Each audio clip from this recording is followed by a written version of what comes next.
Good morning, Amber. Welcome in.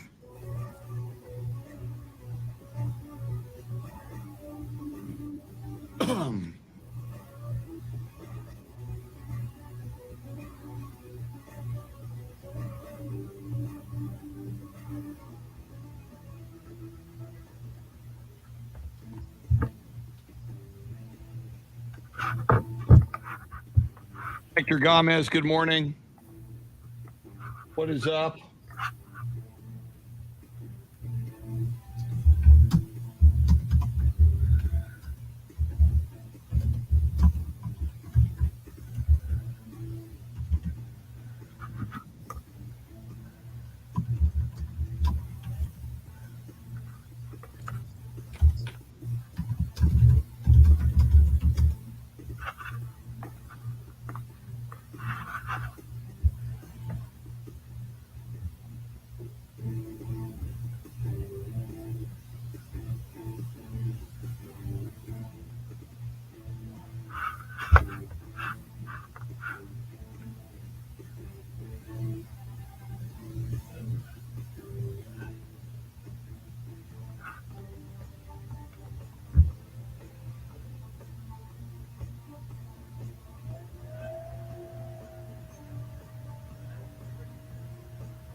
Ralph Balderas, good morning. Welcome in.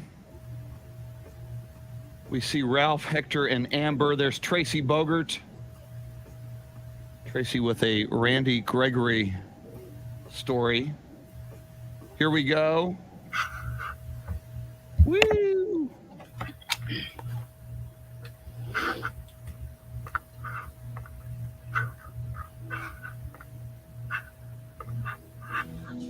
This is the Chris Duel Show. You're gonna take this noise tonight.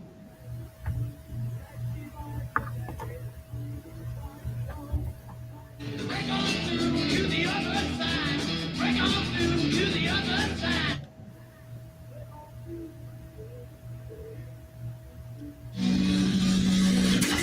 Now, Chris Duel. All glory and praise to the football gods on high as our football weekend begins today, tonight, Thursday night football, a Super Bowl rematch. If you remember the 70s, Vikings, Steelers. Welcome in. It is the Chris Duel Show with Shannon, Salty, Sweeney, Soundscape, Stylist, Dave OEHLER, and of course, the big headline, she's back after seemed like 2 years, 2 days off. Shannon, Salty, Sweeney, how are you doing this morning? I'm doing so much better, sir. Yeah, it did feel like 2 years when you're stuck at home and just waiting it out, waiting to see when it will all end. And I really did think that it was going to be over with after Tuesday. I texted you. I was like, I'm feeling great. Yeah. Be back tomorrow. And then I wake up Wednesday morning and it's in my bed of sweat, that it just awfulness. So happy to wake up and feel normal and ready to get going this morning. What did I miss? Did I miss anything? Any big news? Anything going on? Just the usual. Talking a lot of football, a lot of NFL, college football, all kinds of accolades rolling in for UTSA, Jeff Traylor, a bunch of the players. Yes. We met yesterday, the high five play of the day. We just we're handing it out to UTSA football people. Speaking of whom, Andy Everett going to join us just after 8:30. But nothing earth-shaking. More earth-shaking things that we'll talk about this morning, actually, that are going on in the world of sports. So, yeah, Dave Ehler. What did Shannon miss, man? The last two Dave was here for 2 mornings, which is rare. I did see that's that. very rare. This is the third one in a row. Yeah. Third day in a row. I don't think you missed much of anything. Yeah. You missed our Christmas party here in the office. And I So missed did Christmas Fred, party. for that matter. Party? Yeah, we had a office Christmas party, if you can call it that. It's basically like 11 to 11:15. It's like 15 minutes, and I mean, that's at least something. I've gotten no word of a Christmas party. Wow. Well, you got new studio, so that's your Merry Christmas. Merry Christmas. That's your Christmas present. Yeah, and Charlie Parker told me, Dave, nobody said anything. As far as nobody, usually someone says, "Hey, welcome. This is the Christmas party. Hey, y'all. Thanks for what you did." And Charlie said nothing. Well, I was still working because I was training Jeremy over at WAI, so I just went out there, got us some food, and had to go back to the studio.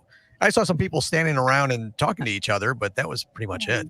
I mean, no booze, no gifts. Well, we had wine out there, and I think we all got something. People were drinking wine at 11 o'clock in the morning. Come on, this is radio. That's true. People be drinking wine at 6 a.m. Yeah. My goodness. I'm jealous. Yeah. So no Christmas party. Write a letter to our bosses. No Christmas party in Austin. None at all. Not that I've heard of. Not that I've heard of. Bunch of bah humbugs up here, I guess. Yeah. Well, and again, you were sick for a couple of days, so how could they possibly have an Austin Christmas party without you? When the life of the party isn't available, it's hard to throw one. I very much agree. Maybe that's why they just said, Good on them, I guess. it's just not Christmas without Shannon Salty Sweeney. So, and you made it back just in time for the football weekend. We've got Thursday night football. Yes. Not the greatest matchup in the history of the NFL, but it's football. And I was reminding Dave and everybody else yesterday, and we'll have him on the show tomorrow. Coach A, Paul Alexander, reminds us it is December and football is a perishing commodity. So if you go, Steelers, Vikings, I don't know if I'll watch tonight. You should watch, because you're going to wake up someday in February and football will be gone for several months, and we will be in the dark ages of sports. So there's that. I'm just saying. So something to remember. A word to the wise. Big Ben, who on the outs, right here, so right? His farewell season, and then Kirk Cousins, who I would assume at this point is on the outs with the Vikings. So his own version. You would think so. Of a farewell season. I know Mike Zimmer has never been a big fan of Kirk Cousins, and I think their jobs are tied together. But it's other than like seeing those two go head to head tonight. It's not the biggest story. I mean, other than I guess Steelers still trying to fight for a playoff spot. I mean, getting the win last weekend over the Ravens. Not overtime fashion, but in the way that they did it with the defense holding out and stopping that 2-point conversion. There is some interest there, right? Can Big Ben pull it off? I don't think he can. No. But I guess there is that storyline to go with this evening if you're looking for one. Well, and talking about perishing commodities, Ben Roethlisberger is one, as we heard over the weekend. He's going to hang it up in almost all certainty at the end of this season. So, and he came up yesterday. I want to bring up Ben Roethlisberger, Shannon, later in the show. James Allen, our good friend from the Pro Football Hall of Fame, going to join us just after 8:05. Dave, didn't you say yesterday you believe Ben Roethlisberger is a first ballot Hall of Fame quarterback? I think so. Okay. Shannon, do you agree? I mean, we all know his name. He led them to some Super Bowls, but I don't know. Maybe I'm just not feeling it. I mean, I think Hall of Famer eventually, but I don't know if he's a first ballot. Then again, Pittsburgh's such a big franchise like the Cowboys, and he's very, very high profile. Maybe it happened. I mean, maybe. I think you partly have to take into consideration the class in which they become available for that first time ballot. I mean, I could see it, right? I mean, the Hall of Fame loves quarterbacks. They love Super Bowl winning quarterbacks. especially for franchises like the Steelers. I mean, you were there this year for Steelers versus Cowboys because they are those historic franchises. And what's one more Steeler into the Hall of Fame? I could see it. I mean, if that's I don't true, love it, but I can see it. Yeah. So you could be watching the tail end of a Super Bowl career, or well, he's been to Super Bowls, but a Hall of Fame career for Ben Roethlisberger. And at 6-5-1, you mentioned that game against the Baltimore Ravens last week, Shannon. Had the Steelers lost that game, they would have dipped below 500 at 5-6-1, but they win it, so they go ahead of 500 at 6-5-1. That is one of the storylines with the Pittsburgh Steelers, just the consistency of head coach Mike Tomlin and that team not ever going under 500. And again, in a year where it looks like the Steelers are down somewhat, here they are again, better than 500, and now, fighting for a playoff spot. It's going to be interesting to see how they do that. You say that, and adding to the story of, okay, if he's going to retire, if he's going to most likely be a first-time Hall of Famer on the ballot, that shouldn't intrigue people. And now I'm thinking, like, it doesn't feel like when we knew this was probably Drew Brees' last ride, or when it was Peyton Manning's last ride, right? Like, you wanted to tune in and watch their every move and to see that emotion and that feeling. And I'm like, take it or leave it with Big Ben. I don't know why I get that feeling with him. Maybe it's because we've had this narrative for so long of, like, his body and his injuries and things of that nature, that it's just like, okay, it's finally time. Like, give it up. Well, and ever since there was that allegation, and now it was many years ago, but during his pro career, that allegation that he did something horrible in a bar with a woman in a restroom that she was not consenting to. I mean, I've always just kind of not had a lot of love for him. And you mentioned Kirk Cousins, so it's Steelers Vikings tonight. I wonder, Kirk Cousins, they threw all those millions of dollars at him, and he made all of those millions of dollars at Washington when they put the franchise tag on him for 2 years. But this year, famously, Kirk Cousins said, I'm not getting vaccinated. I don't believe in it. I'm not going to do it. I just wonder, for NFL owners, whatever your position is on getting vaccinated, if you realize for a Kirk Cousins or a Cole Beasley that, and Jerry Jones has brought this up with regard to Amari Cooper, ultimately it's a decision. Are you going to take one for the team, literally? Because if you don't, A, you could put yourself in jeopardy, you could miss games, and B, other players on the team could be put in jeopardy and they could miss games. Therefore, you could lose games. Therefore, from an owner's perspective, they could lose revenue. I just wonder when it's time to re-sign a Kirk Cousins if NFL owners say, you know what, when push came to shove, when we needed you to take one for the team, not only did you refuse, but you were so vocal about it, you influenced other Minnesota Vikings in that case not to do it. I just wonder if there won't be as much goodwill come new contract time for Kirk Cousins. Well, and then you got on top of that, just his play alone. And historically, tonight, Thursday Night Football, primetime game, primetime television, he rarely wins during primetime.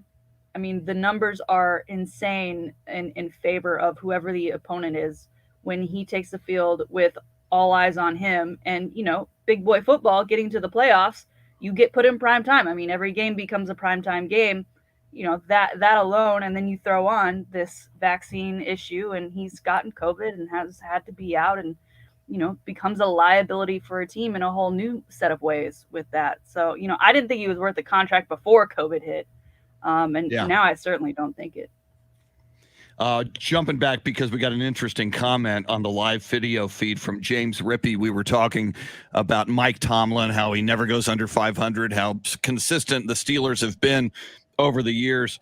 James Rippey writes, Mike Tomlin is a good coach, but his biggest failure was not getting to the Super Bowl with Big Ben Roethlisberger, Le'Veon Bell, and Antonio Brown. You think about that, Shannon, that offense, and back when they had Le'Veon Bell in the backfield and Antonio Brown at wide receiver before he really went off the deep end, you had those three guys in their prime. That is an interesting comment, that with that type of an offense. And the Steeler defense, it seems like it's always been very good.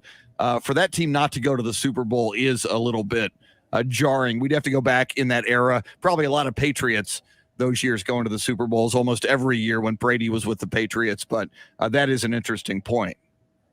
Yeah, I agree. And I think they've tried to work on their defense. I think the defense this year is what's obviously carrying that team, and the likes of TJ Watt doing his thing and possibly defensive player of the year.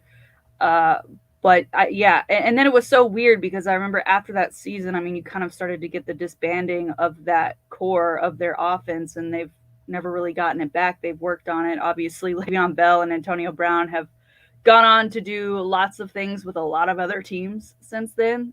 And the way they left that organization wasn't the best. So I think it got to everybody that they didn't go to that Super Bowl when they probably should have. And our resident Pittsburgh Steelers fan is Dave Ehler. Dave, when you guys had Le'Veon Bell, Antonio Brown, and Big Ben in his prime, why didn't those Steelers teams go to the Super Bowl and win? I think part of it was because of the Patriots. That may be a hit against Tomlin, but you also hand it to him for getting rid of those two clowns when at the right time, because what's Antonio Brown done except problems? Le'Veon Bell has been a big bust at every team he's been to since he left Pittsburgh. Yeah. So wasn't it money they wanted? Well, like both of them wanted a ton of money. Yeah, and both of them were suspended for hotboxing in a car. Got Cheech and Chong out there token up in their car, and so they were both suspended for that. Got suspension for a while with that, but I'm glad those two clowns are gone. And Le'Veon Bell, didn't he sit out a full season and leave like $14 million on the table? To me, that's just mind-blowing. I mean, Le'Veon, you're not going to have a lot of gigs throughout your life after your NFL career. You're not going to have any that are going to pay you $14 million a year, and you left that on the table. My God. He went to the Chiefs and did nothing. Went to the Jets. The Jets just cut him. I think he played for somebody else, too, where he did nothing. It is so interesting, and I'll never forget DeMarco Murray. When he was with the Cowboys one year, I think he led the NFL in rushing. He was certainly an outstanding running back with the Cowboys. He wanted more money. He wound up going to the Philadelphia Eagles, and his career just fizzled. And that is why, because the shelf life of a running back in the National Football League is so narrow, and because from one year to the next they can fall off. Shannon, when the Cowboys signed Ezekiel Elliott to the contract extension and threw all that money at him, while I was watching teams like the 49ers pick up journeyman running back Raheem Mostert for a bag of Doritos and ride him to the Super Bowl. I just think in the modern day, when it's a passing league, to throw a ton of money at a running back, especially on a contract extension, is pretty foolhardy. Yeah, and you mentioned Zeke, and look at what he's doing. Look at what he's doing right now. Tony Pollard has really been he's a better running back this year. The Cowboys backfield this year. And so says my fantasy team as well. Drafted Zeke. This girl. Shouldn't be playing him every week. Also, this girl. It's not good. Well, we got a lot to talk about this morning. Not just NFL football, not just the Thursday night game, but we always talk Dallas Cowboys. We will talk more Dallas Cowboys. It will be a showdown this weekend. The Washington football team still has 2 head-to-head games against the Cowboys. If they can win the first one this coming weekend, they can make things a lot more interesting in the NFC East. So we will talk NFL and Cowboys. We will talk college football, all the bowl games, college football playoff that is coming up as well. We'll talk NBA. Maybe it's time to break up the Houston Rockets. The Rockets have the longest winning streak in the NBA. They've won 7 in a row now, and they did that after losing 15 in a row. You talk about a schizophrenic NBA team, the Houston Rockets would be that. Spurs are in action tonight. They take on the Denver Nuggets, first of 2 games against the Nuggets in San Antonio, both tonight and Saturday night. We'll talk NBA, Spurs, and more. We'll talk college hoops, Texas Longhorns in action. We'll get into that.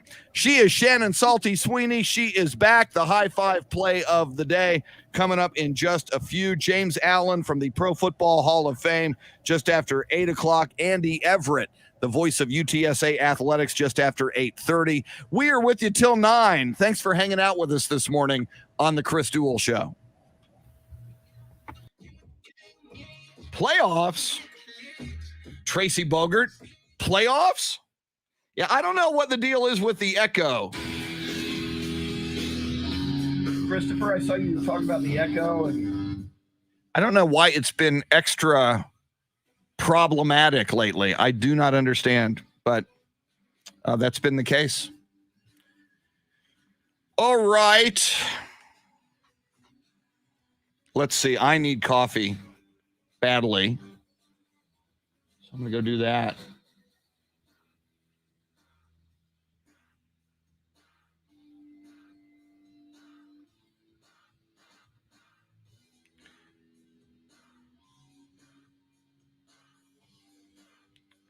Let's see. Who's in here this morning? Beth Settle, good morning. We've got Amber, Hector, Ralph, Christopher, who was in Kenya last time we checked, Tracy, Sam, Anthony Del Toro, James, Jesse, Louisa, Sandra from YouTube. Sandra Little, welcome Sandra from YouTube. John Williams from Dallas, welcome John. All right.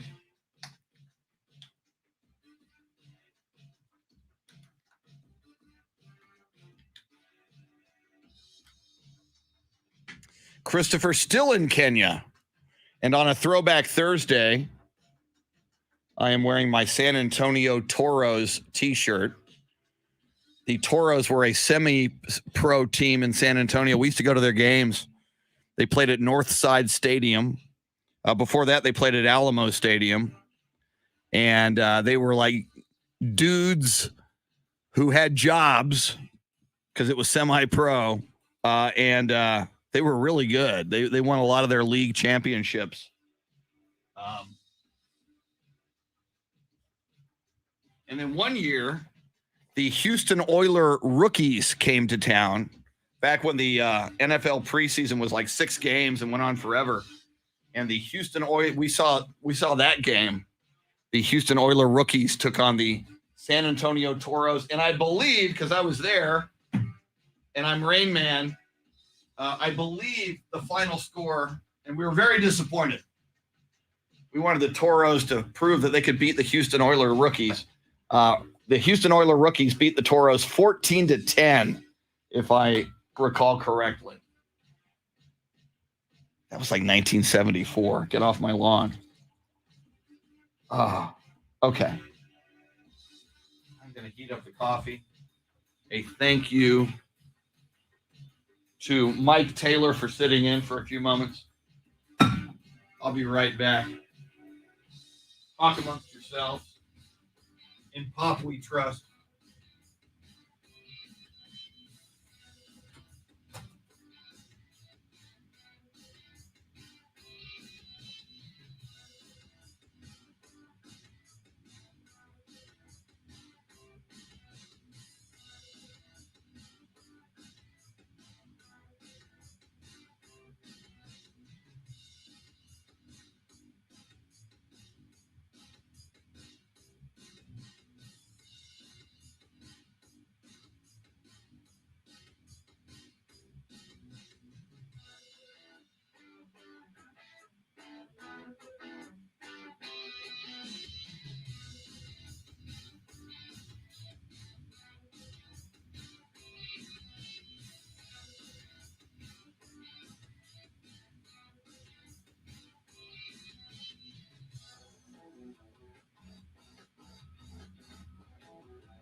John Williams asks, and that rings a bell, John. John Williams says, didn't San Antonio have a female semi-pro football team called the San Antonio Roses? I think they did, but I was, I grew up in San Antonio, and then I was 2 years in Colorado and 12 years in Southern California. And I think that happened when I was away, like in the 80s. So I think that's the case. That sounds familiar. When I would come to town, I think I remember hearing about the San Antonio Roses.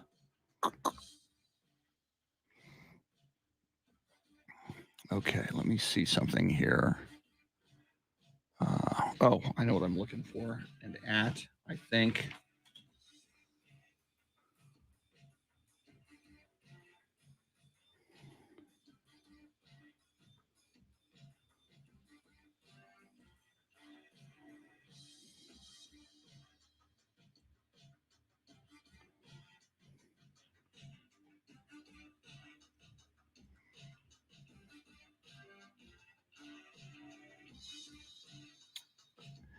James Rippey asks, have y'all ever done a segment on NBA playoff matchups that we wished happened but never did? Haven't done that. That's interesting.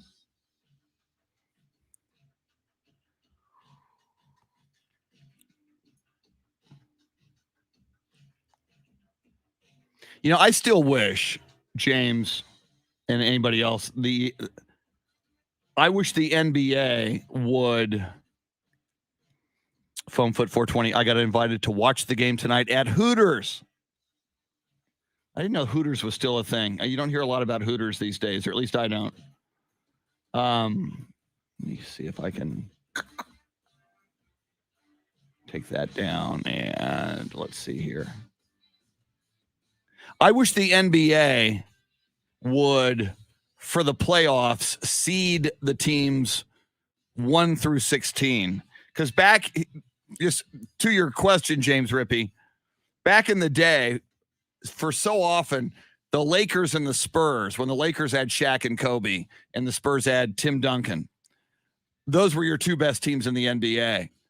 That should have been your NBA finals a number of times. Then for a while, the Golden State Warriors and the Spurs were the two best teams. That year that Kawhi got injured by Zaza Pachulia, the two best teams in the league that year were the Warriors and the Spurs. That should have been the finals. I really wish, and I know there's been talk about it, I wish the NBA would just seed the teams from 1 to 16.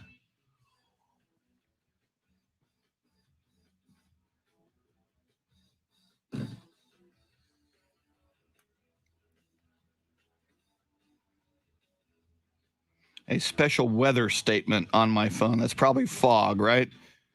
I saw some fog this morning coming in from the Weather Channel, which is taking forever to load. Loading.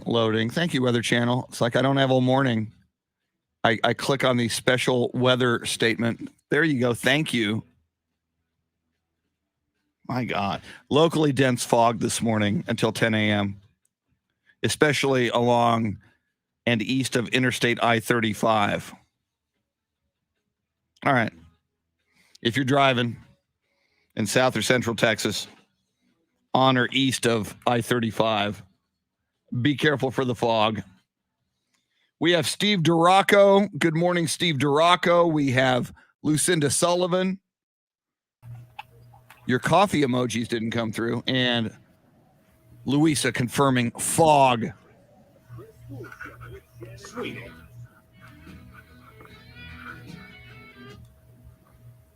Little Eagles, little Hotel California. And I did see, Shannon and Dave, the Eagles are coming to the Moody Center in Austin, I believe in May. I'm starting to see ads to see the Eagles in May.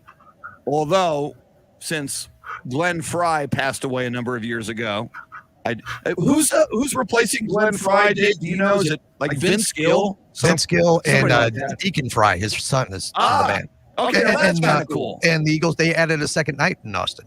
Did they really? Yeah, I think tickets go on sale today or tomorrow. Now, Shannon, to me, probably to Dave, the Eagles are a big deal. When you hear about the Eagles, I mean, your first thought is Philadelphia Eagles are coming to Austin? No. The band, I mean, are the Eagles on your radar at all? Hotel California? Yeah, I love the Eagles. I love the Eagles. My parents obviously quite a bit. So the first ACL I went to, I decided to get a ticket in the first place so I could go see the Eagles. Whoa. It was all the Eagles. It was all the Eagles. I remember I was upset because they performed on a Sunday, and I had a jerk math teacher. When's the best day to have a calculus test? Oh, the Monday after ACL. The Monday after ACL. So I had to leave early, but they opened with the whole sim and the harmony acapella. It was so amazing. I'm now looking at tickets and there's another show because right now all of these are very high for sale and they are very expensive. Yes, they are. I think the cheapest is like $100 or something. It was crazy. Oh, and I've never seen the Eagles. The closest I've come to the Eagles was years ago. I was fishing in Minnesota on a fishing trip, and I was talking to the guide, and he goes, "Oh, what do you do for a living?" And I go, "Work in radio. Do a morning show." And he goes, "Oh, wow! Guess who I had in my boat last week?" And I go, "Who?" He goes, "Glenn Fry."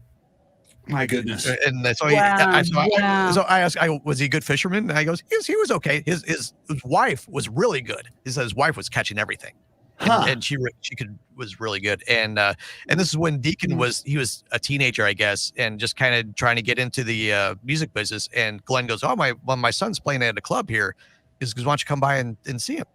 So the guide went and saw him and said he said he was a really good musician. Wow. And even his dad, he went up and told Glenn, he goes, "Wow, your son's really good." He goes, "Yeah, he is. If he's got all he needs is the ambition to do it, he's already got the talent."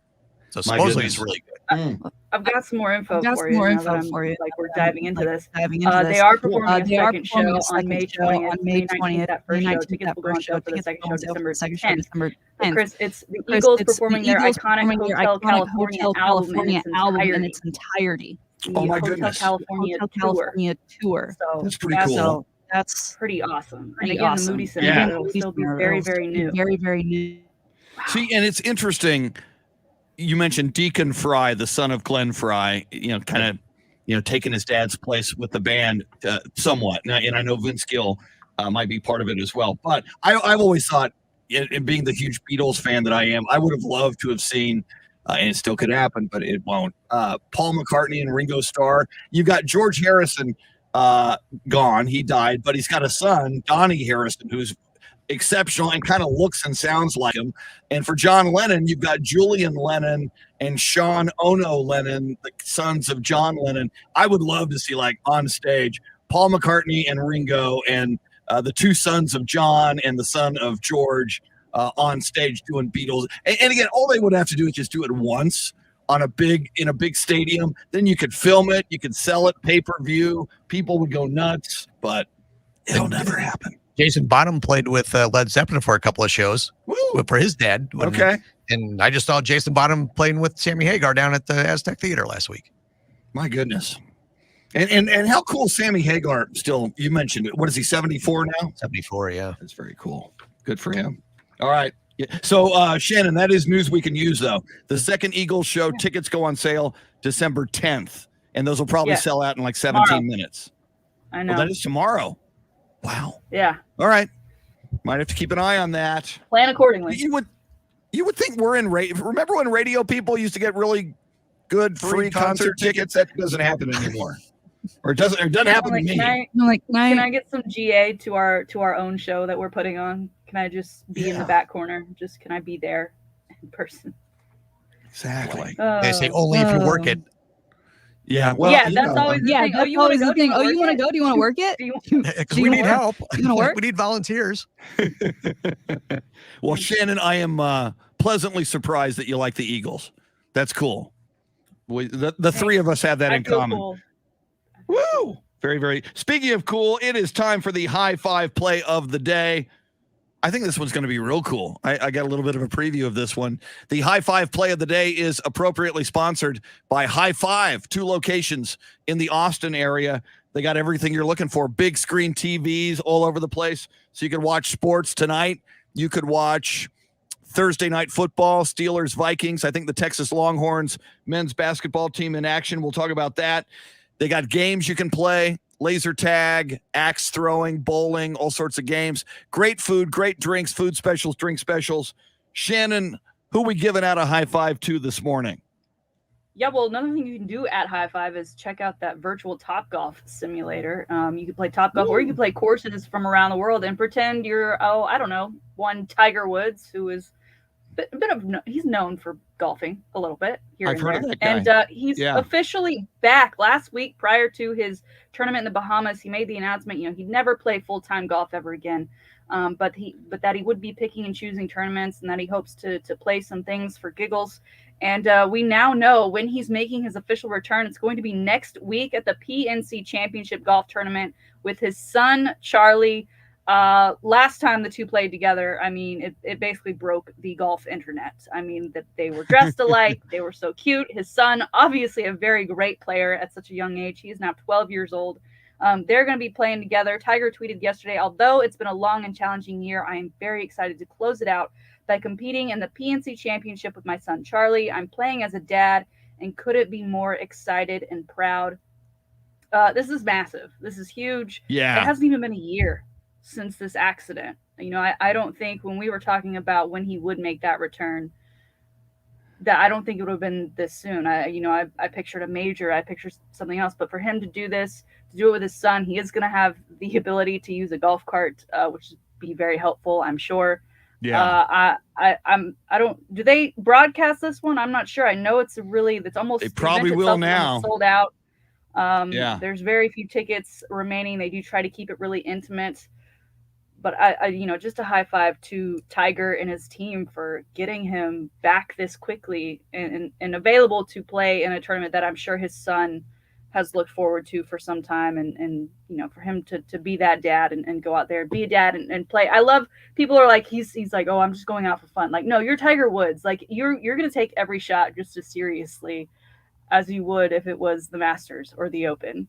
I think they finished 7th the last time they played together, so they'll look to move up the leaderboard at this one.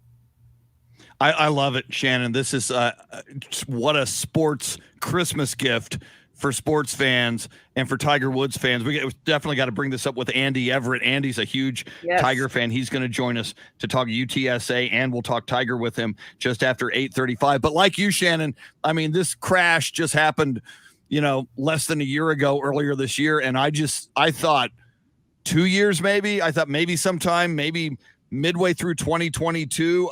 And when we saw the video footage of Tiger just a week or two ago swinging the golf club, I still thought, and then he was more revealing about how he nearly lost his leg, that amputation was being discussed.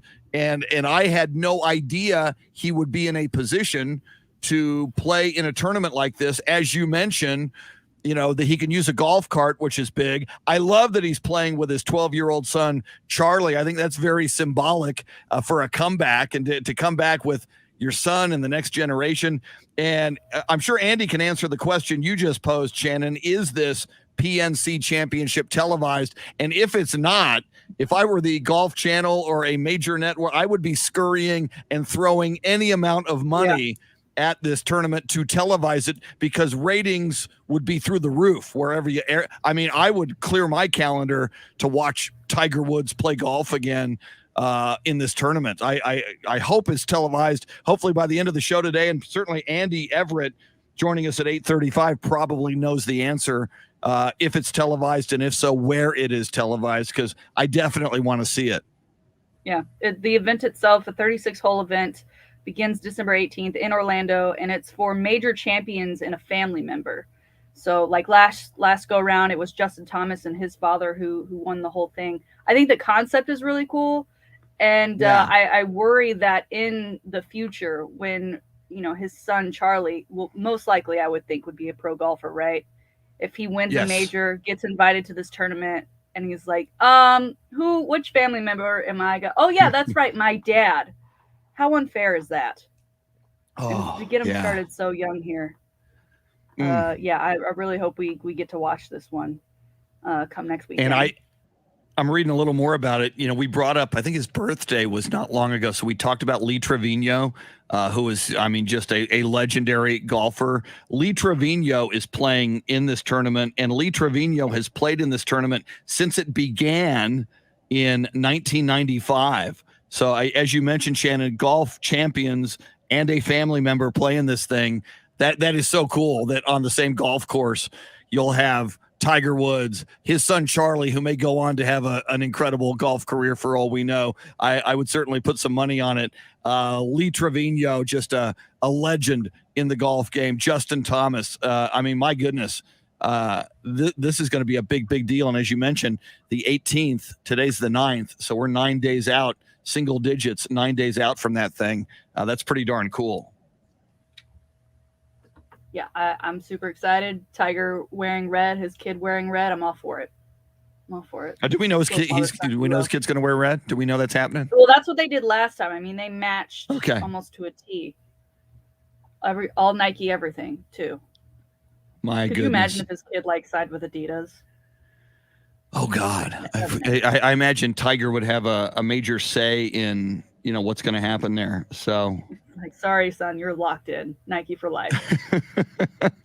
Well, and Tiger's dad, Earl, was such a driving force in his career. And we've talked about this with Andy Everett. When Tiger's dad passed away, Tiger was kind of lost. And that's when Tiger got into a lot of that personal trouble and difficulty. Mm-hmm. I wonder if, given the relationship Tiger Woods had with his dad, if it's a similar dynamic that he has with his son, Charlie. I would imagine. And I would imagine, Earl Woods put a golf club in Tiger's hands just about as soon as he could walk. I imagine the same thing happened with 12-year-old Charlie Woods. So going to be very, very interesting to see.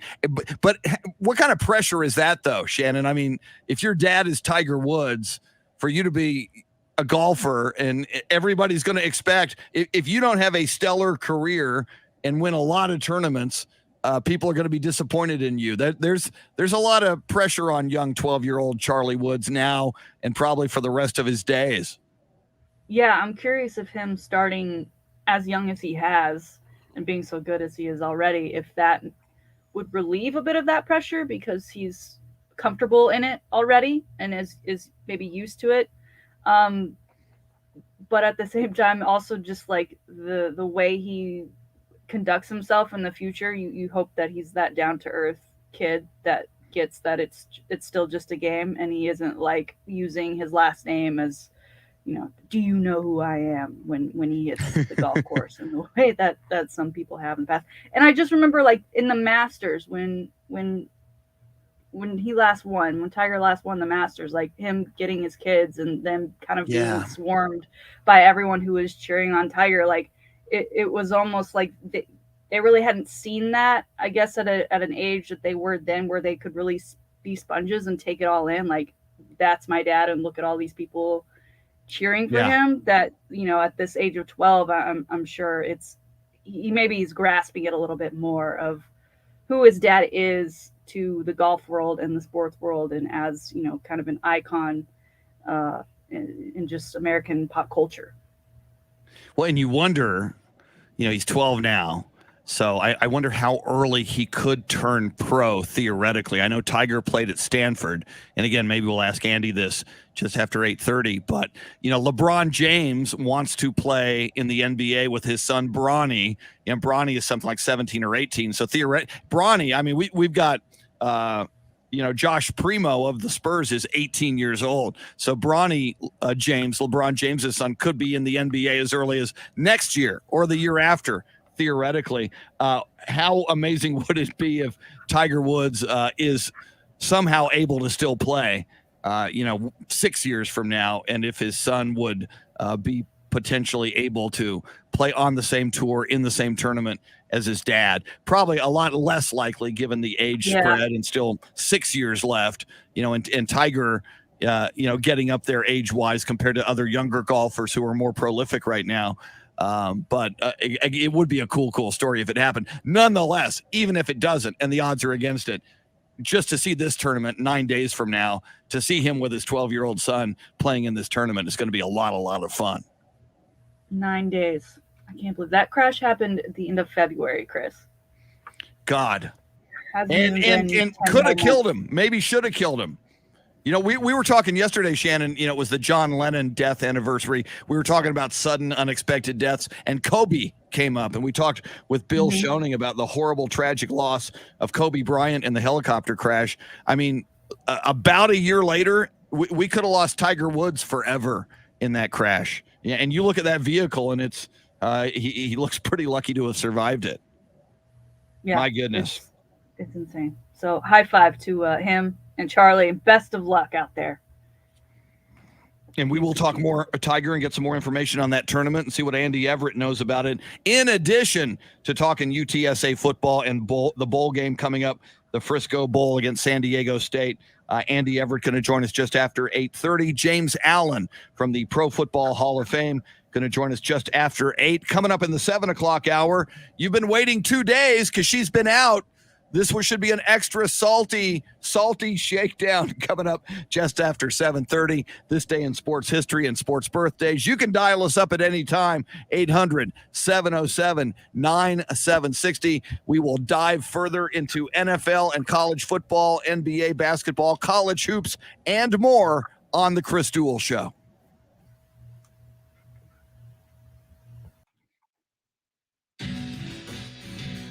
Woo!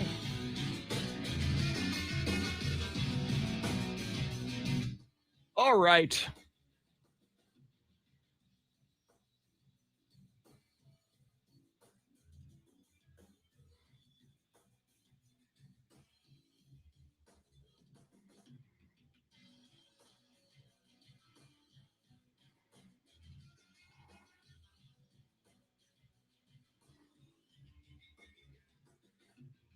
Let's see here.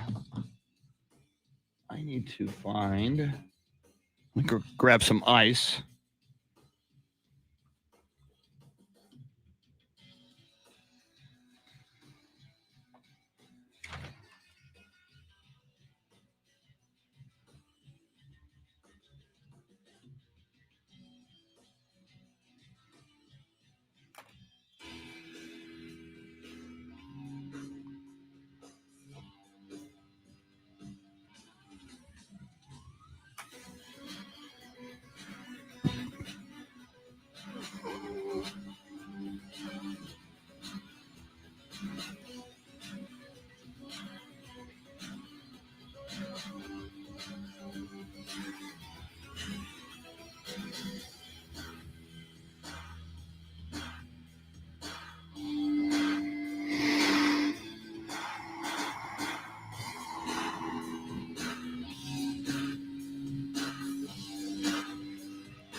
All right. Let's see. I'm going to go grab some coffee and some ice.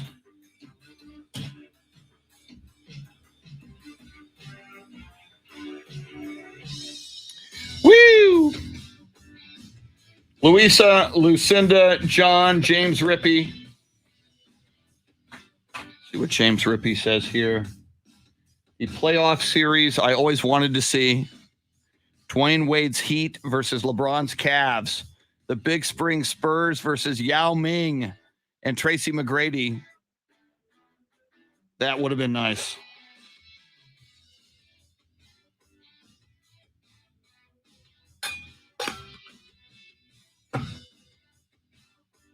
All right, I will be back in a sec.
Woo!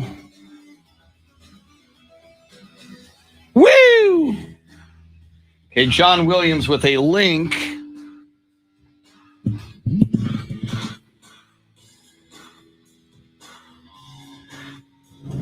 It's a Dan Cook article. See if I can access that.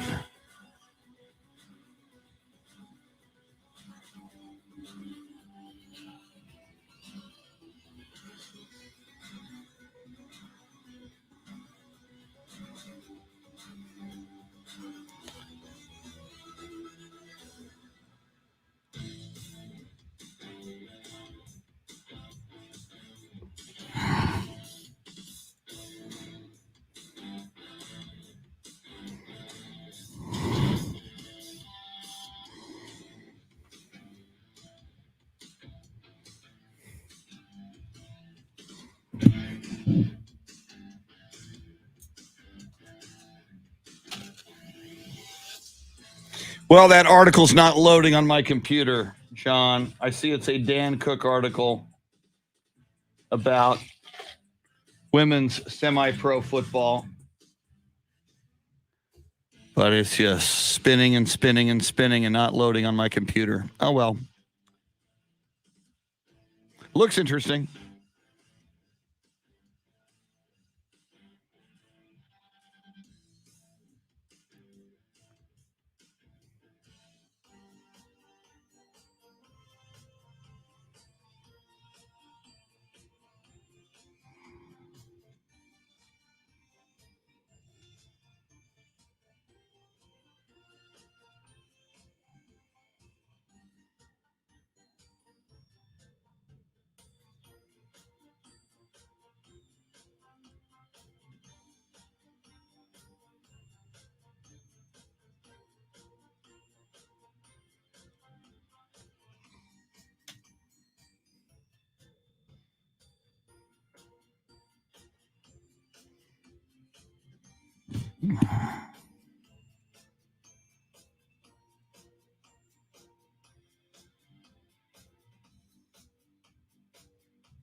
Good morning, Roger Salazar with the coffee emoji.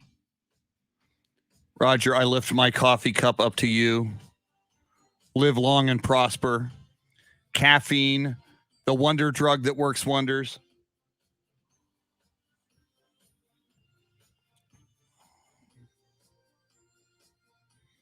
This was a while back, but John Williams, I got tickets to see Sting at Mark Cuban's club, the Echo Lounge. I'm a big Sting fan. I was just listening yesterday. There is a Sting Audible, an audio, and it wasn't a book, it was just an audio program for Audible.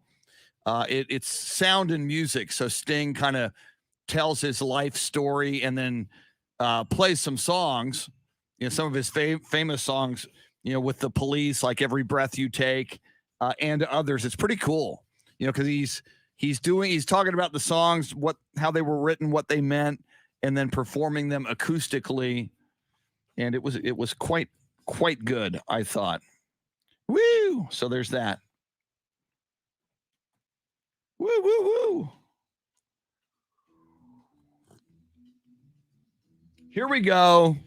7 o'clock hour. James Allen is in here and will be on this show.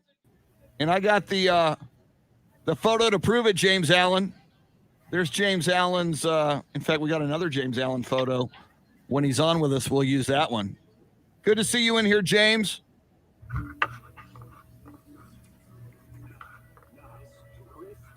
It is a football Thursday, as you know.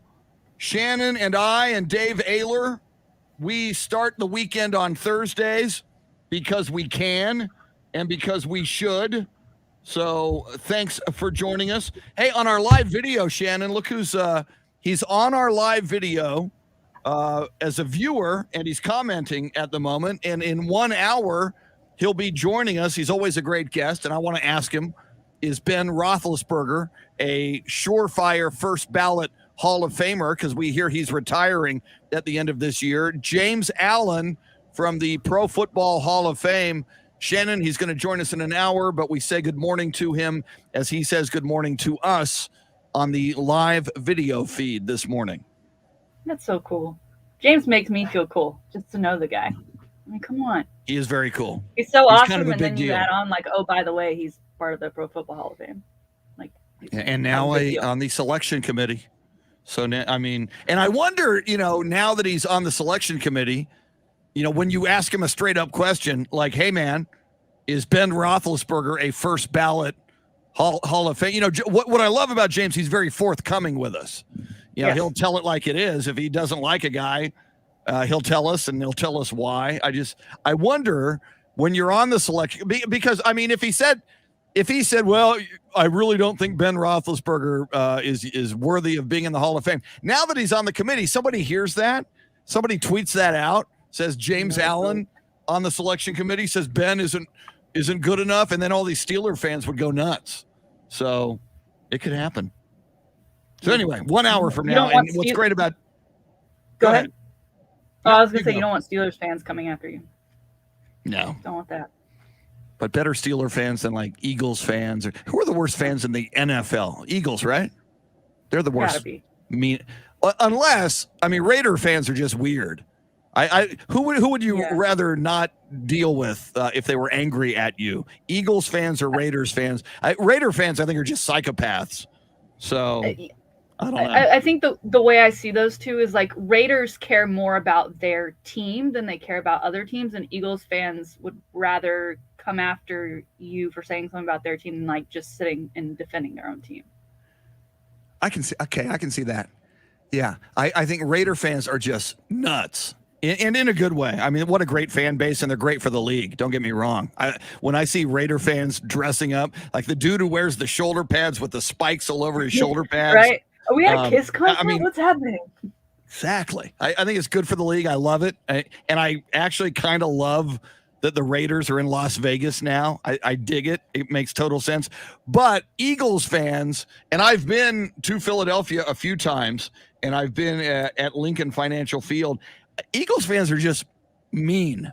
And I remember when I was in Philly, and I did enjoy the cheesesteak at Geno's, but it was just kind of cold, and the city if Bill Schoening is listening, I apologize, because Bill's a Philly guy, and Bill is a great guy, obviously. But your general Philadelphia fan, I think, because it's so cold and in the city, it's just kind of grimy. And so I remember thinking to myself, no wonder Philadelphia people are so mean and angry, because they live in Philadelphia. That's why. And the irony is they call it the city of brotherly love. And, they were throwing rocks and snowballs at Santa. And the worst thing ever, Shannon, I don't know if you remember it, when Michael Irvin was injured and carted off the field. And I think it was a neck injury. And we didn't know how serious it was. We didn't know if Michael Irvin was ever going to walk again. They were cheering and happy and gleeful that the playmaker Michael Irvin was injured. That's when Philadelphia Eagle fans lost me forever. I'm just saying. You can't be like that. You can't be like that. And yet, to Bill's credit, EVERETT, he does live in Texas now. True. Like he got out of there. He got out of there. Yeah. Well, and again, they lose their good people, and so I guess I don't know. But so all right. But here's what stuns me, David EVERETT, Mr. Pittsburgh Steelers fan. Philly and Pittsburgh, both in Pennsylvania. How can and when you drive, and I learned this when I went to, with James Allen to the Pro Football Hall of Fame. When you drive on the East Coast, when you drive back, all those, you can drive through a state in just a couple of hours. In Texas, you could drive all day and never get out of Texas. So Philly, and they're probably on opposite sides of the state, but it's still Pennsylvania. How can Philadelphia fans and Pittsburgh fans be so different? What's going on there? I guess it's just opposite ends of the state. San Antonio isn't like Austin or or Dallas, for that matter. Okay, there you go. Those are even closer than than Philadelphia and Pittsburgh. Oh, whoa! San Antonio and Dallas. Yeah, I'll Google it, but I'll bet you Philly's closer to Pittsburgh than Dallas is to San Antonio. Okay, well then San Antonio and Austin. Okay, those are two different cities. True. Two different fan bases. And we have better tacos, Shannon. Oh yes, I'm just saying. You have better music. We have better tacos. And yet Torchy's trying to take over San Antonio. I still haven't been to Torchy's Tacos. I still have not. I slammed Torchy's, but I've still never been there. You were there yesterday? I thought Yeah, you were sick. they have an You app. called They in have an sick app. to the show, and you're over at Torchy's Tacos enjoying taco cuisine. Sir. They have an app. They have The an app. The only thing that sounded good to me was a bean and cheese taco, specifically the Torchy's bean and cheese taco, because they're like crack. Really? So that's what I ate. Yeah.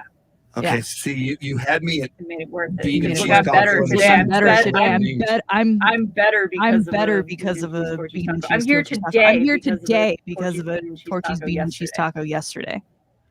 That I might. I might just have to get another one today. Be better. Manuel Gonzalez on the live video feed is saying, Chris, don't go to Torchy's. And I don't know, that could be just a, wow, Manuel saying they are awful. I guess. Good thing they're not a sponsor of the show. Even when they're wrong. Now, but if you're saying, Shannon, the beans on the bean and cheese taco from Torchy's, the beans at Torchy's are like crack. If I went to Chewy's, and I swear to God, the Fresca salsa at Chewy's, I know they put crack in it because it's addictive. I can't get enough of it. I want to snort. I want to get a straw or a $100 bill and snort the Fresca salsa at Chewy's. There's something about it. It's so good. So what I may do is go get some Fresca salsa to go from Chewy's, which has crack in it. Go to Torchy's, get a bean and cheese taco because they make their beans with crack, and then mix them both together. And I may spontaneously combust. I may explode. Yeah. I may be raptured into taco heaven right in that moment. It'll be possible. You're the only person. I know that is obsessed with the Fresca salsa. Me and everyone else. Are hoarding around the jalapeno dip. That's pretty good. The creamy jalapeno. Creamy jalapeno. Yes, creamy jalapeno. My wife loves that. So that's totally fine. That's totally fine. That you can have all the Fresca salsa you want, but the beans at Torchy's are just hit different. That's when I'm sick. I have little appetite, and so I try to eat bland and something that does sound good to me, and that's what I needed yesterday. And it worked. Did the trick. Look at me now. That would be a good ad if Torchy's ever sponsors the show. I was sick and I need to eat bland, so I go to Torchy's Tacos. Nothing that's gonna make my stomach churn because I do have a sensitive stomach. Bean and cheese taco tastes good, good flavor, but nothing that's gonna mess me up on the inside. That's why they call it the Gringo Special. Is that the Gringo Special? Hey, bean and cheese. Bean and cheese. I'm a gringa. Gringa. Now, is there, Shannon, if you weren't a little under the weather and you didn't have a hankering for a bean and cheese taco, and again, I'm going to go to Torchy's. There's one near the station now over on 1604 near Blanco. I need to go. I want to go just to see what people are talking about. But is there something they're known for? I mean, is there like a mega taco that it's like, oh my God, you got to try this? Their queso. It's probably my favorite. Is like up there with Chewy's. Like those are probably my top two quesos in town. I'm a big fan of the trailer park, which is like a fried chicken taco because I love me some chicken tendies. And then the brush fire. Okay, it's like a spicy jerk chicken taco with mango and sour cream and spicy hot sauce. And it's good. They've got a variety of tacos.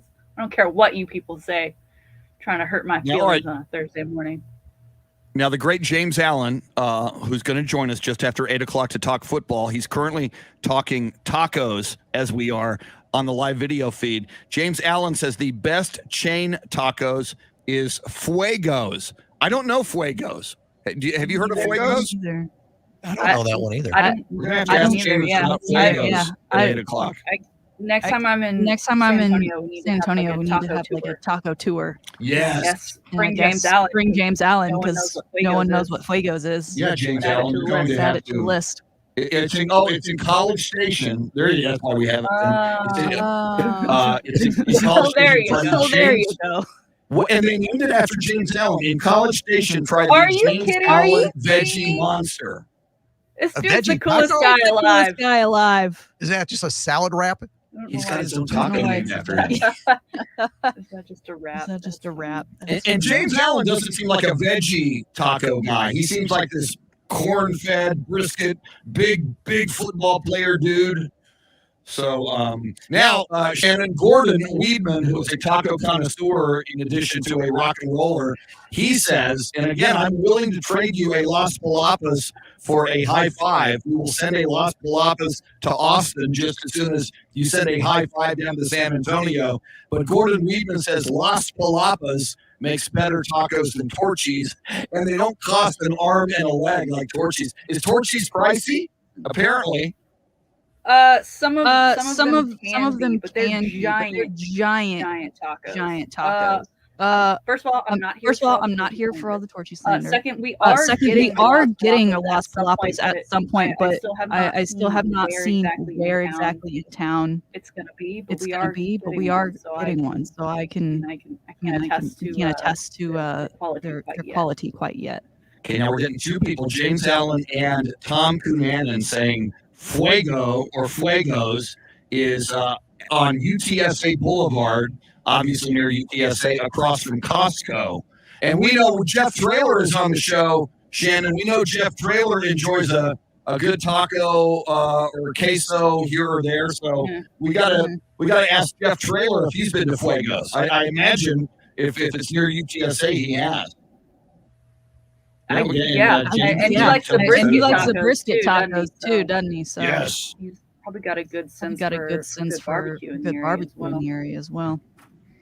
And from Kenya, look at this on a Thursday. I know people are talking tacos on a Thursday. I swear to God, we're going to get back to sports in a second. But Christopher Smith joining us from Kenya this morning, in Africa, says the worst thing is Bill Miller gets voted best tacos in San Antonio. Who the hell is voting Bill Miller the best tacos in San Antonio? Somebody is high. When I lived in San Antonio, I don't know how I made it without ever going there once. I did not. I mean, it's like a Starbucks of San Antonio. Every corner, there's a Bill Miller. You can't take a right turn without coming across. I don't get it. I don't get it. Like we have a couple here, and the people who go are obsessed with it. But I'm like, what about it? What about it? Like, I don't understand. I don't get it. It doesn't look like I look it up on Yelp. I'm like, the reviews aren't great. Food doesn't look great. I don't understand. And then now you're saying it's being voted one of the best tacos. That to me, that's all kinds of wrong. And the tacos, Bill Miller tacos aren't bad. I don't think they're the best in the city, but yeah. But I wouldn't vote them as best in the city, but they're not bad. Yeah, I never understood why. And I like Bill Miller's, and I've gone to Bill Miller's, but it's not my go-to when I go to Bill Miller's. I don't say, I got to get the Bill Miller's tacos. I always go for something else like the brisket sandwich. Well, but even the barbecue chicken is really good. Yeah, but like comparing Bill Miller's to like Rudy's, to me, Rudy's barbecue is exceptional. Yeah. And Rudy's barbecue sauce, I could just drink the bottle and be a happy guy. But Bill Miller's, you're right. There's like one on every corner, and I guess it's just convenient. And when you're hungry and there's one around the corner, you go there instead of making a pilgrimage across town to Rudy's. I don't know why it's so big in San Antonio. And the Rudy's by me, or not the Rudy's, the Bill Miller's by me. If you go there at lunchtime, the drive-through is, the cars are backed out onto Bandera. It's amazing. It's crazy. We should have bought stock in Bill Miller's a long time ago. All right, let's talk some sports, which is shocking after all this taco talk. Dak Prescott of the Dallas Cowboys. Shannon, lots of reasons to like Dak. If the Cowboys continue to be successful this season, I know they went through the speed bump of losing 3 out of 4. Hopefully that win against the Saints a week ago tonight on Thursday Night Football has set them on the right path. They take on the Washington football team this weekend. But Dak Prescott may get yet another accolade because he is one of the nominees for the Walter Payton Man of the Year Award, which is pretty cool. Yeah, the list. The list of two players, one from each team was released yesterday. And Dak made the cut for the Cowboys. It's kind of hard to notice. Because it is on his wrist. He always has an ask for help written on the tape of his wrist. Obviously, he's been very open and vocal about the struggles that he's been through and dealing with family matters and things on and off the field, his injury. He's just trying to inspire others to communicate about how they're feeling and what they're going through, and he's been really vocal about it, more so just in this past year, and raising awareness for that, and doing so with other players. It was a great moment. Was it last season where a player from an opposing team after the end of the game went over and gave him a hug, and he talked about they kind of share some similarities in that area. So it's great that he's not only making it a more comfortable space for players in the league, but everyone who is somehow associated with it, or just if they get that message that, look at this guy, he's the franchise quarterback, the Dallas Cowboys, America's team, and he's got all of this money and everyone loves him and he's got all these endorsements and it's great, but he's not perfect and he has life struggles just like the rest of us do. And so him being as open as he is has awarded him a spot on this finals list. I'm not sure how the voting goes. I did see something about the Cowboys saying that you could actually vote for Dak. I guess you can retweet the Dallas Cowboys to kind of spread the word. And he's looking to earn $25,000 to go into contribution of his charity of choice. But what a great leader for the Dallas Cowboys. I'm proud that he's our quarterback and is such a big part of the team. Obviously, it helps that he's a great player as well. But the message he's been spreading since his time here has been fantastic. So well deserved. And you talk about personal adversity, and we all know that he lost his mom, before his NFL career, and often you'll see him after a big play point up to the sky, and he's has said that he's remembering his mom and he's pointing up to his mom, and of course, it was last season when not only does he have the gruesome leg injury, but he loses his brother to suicide.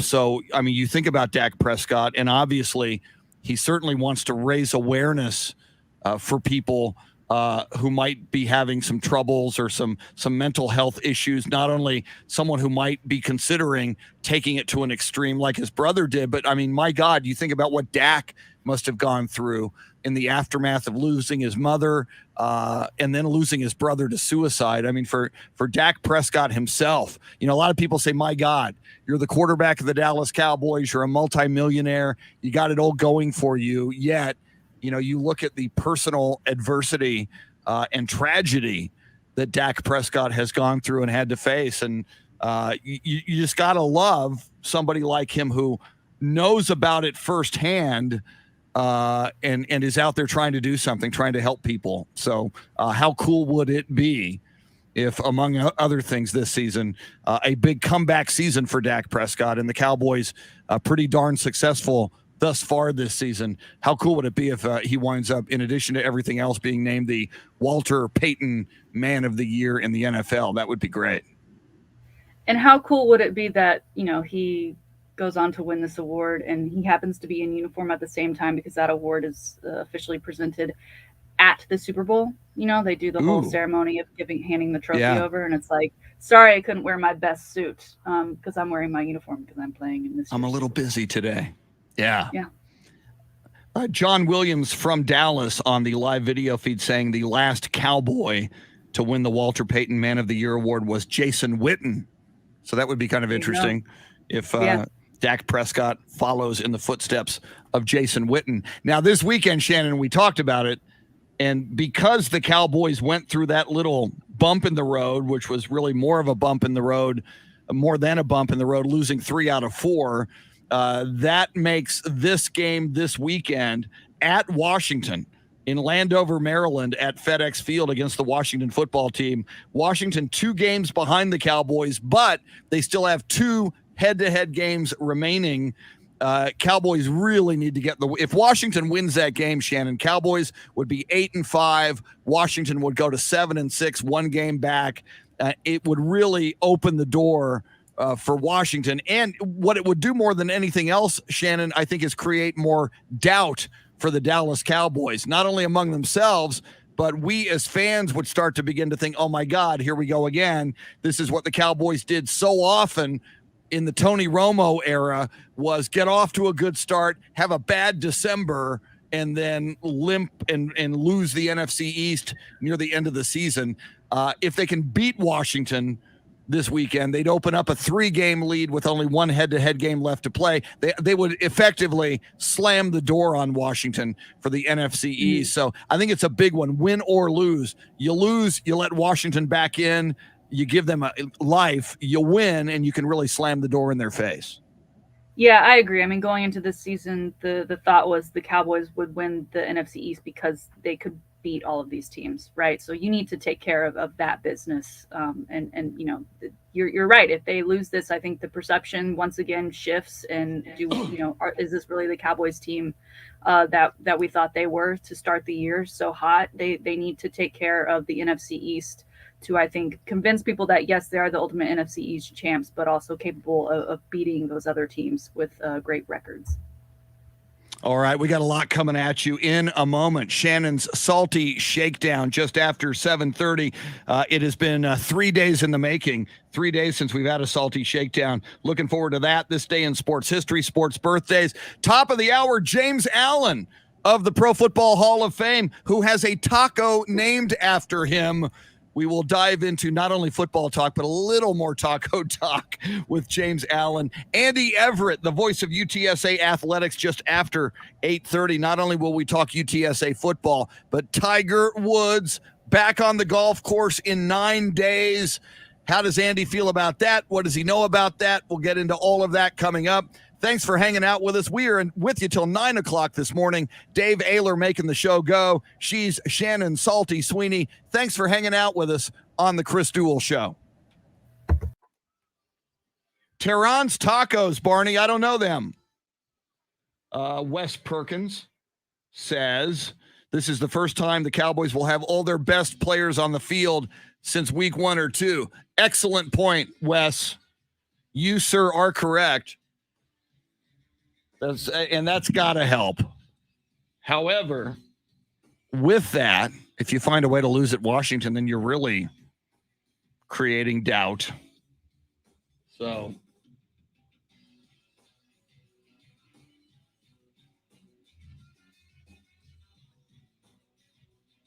there is James Allen's photo in the middle. He'll be joining us at 8:05. Andy Everett, a youthful Andy Everett, will be joining us at 8:35. How am I on coffee? I think I'm going to transition to iced tea. I do believe. Okay, what just happened there? There it is. Okay. This computer freaks out on me every so often. Drives me a little crazy. Yeah, James Allen agrees the point Wes made. Yeah. About texting. Yes.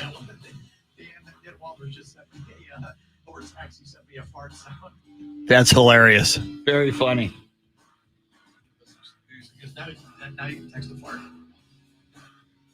Very funny.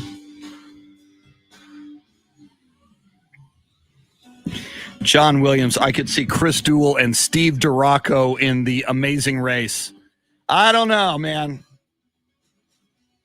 Our good friend Vanessa Macias, who is now Tim Duncan's significant other and the mother of his child, she was on The Amazing Race.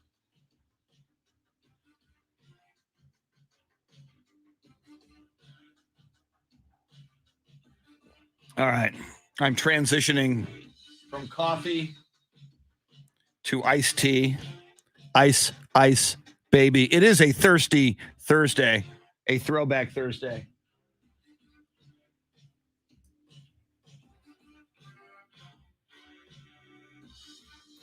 We need James Allen on The Amazing Race. Who would we've got to pair him with T.O., the man who refuses to show up to the Pro Football Hall of Fame. So James Allen and Terrell Owens in The Amazing Race. That's what I want to see.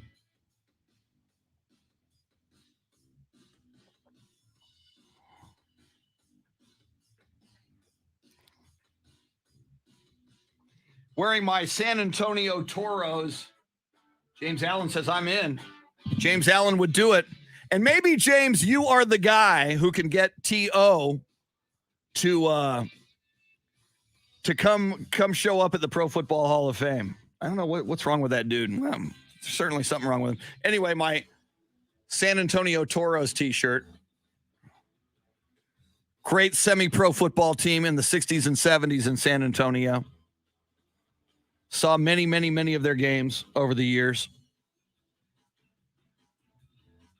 Quarterback Luz Pedraza, number 15. Sal Olivas, number 11.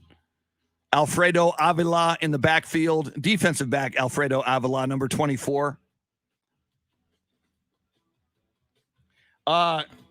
John, I am a big fan of Big Brother. I would love to be on Big Brother. That I would definitely do that.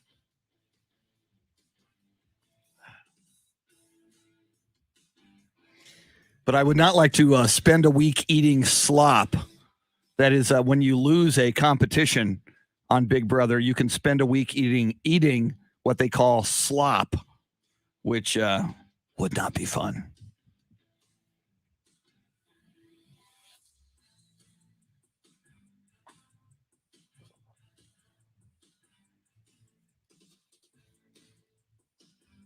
Oh, I got to check something here. Let me see. Make sure I've got my sports birthdays down.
Hey, James, we can make that happen. James, we would love to have you as a co-host. Let's do that. Get you in studio for the whole show. I like that idea a lot.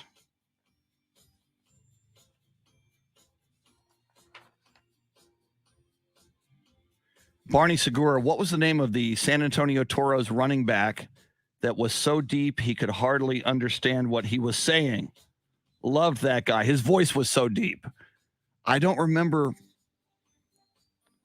J.V. Stokes, I remember him. He was a defensive back for the Toros. Macon Raymer was an offensive lineman who played at Southwest Texas State and wound up playing for the Toros. It was a lot of fun. Now, James Allen, we're going to do this very soon. I like the idea a lot.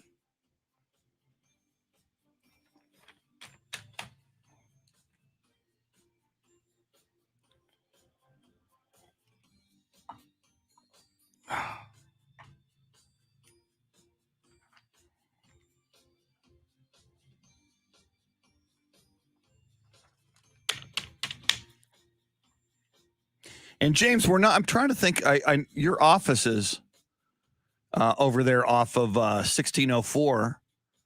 We're at Stone Oak Parkway, so we're not that far away. He looked like Eddie George, the running back, says Barney Segura. Here we come.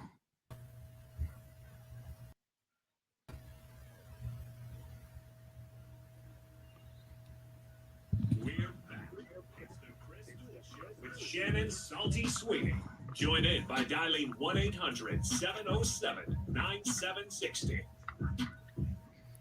And welcome back in. It is the Chris Duel Show with Shannon Salty Sweeney, who is back for the Salty Shakedown, which is now moments away.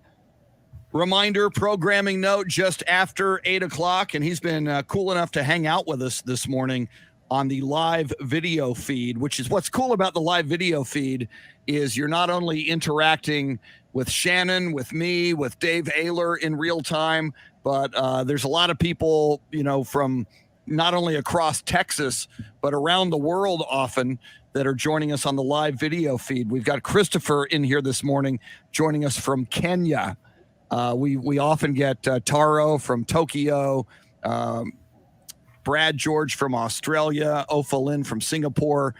So you're interacting not only with us, but with other viewers in real time. So James Allen on the board of the Pro Football Hall of Fame, now on the selection committee, a voter for the people who get into the Pro Football Hall of Fame. He's been in there this morning as well, interacting with us and other people. So James Allen will be on the show with us just after 8 o'clock this morning, just after 8:30. Andy Everett, the voice of UTSA Athletics, is going to join us. Not only will we talk UTSA football as they get ready for their big bowl game in Frisco against San Diego State, but Andy is also our golf guru.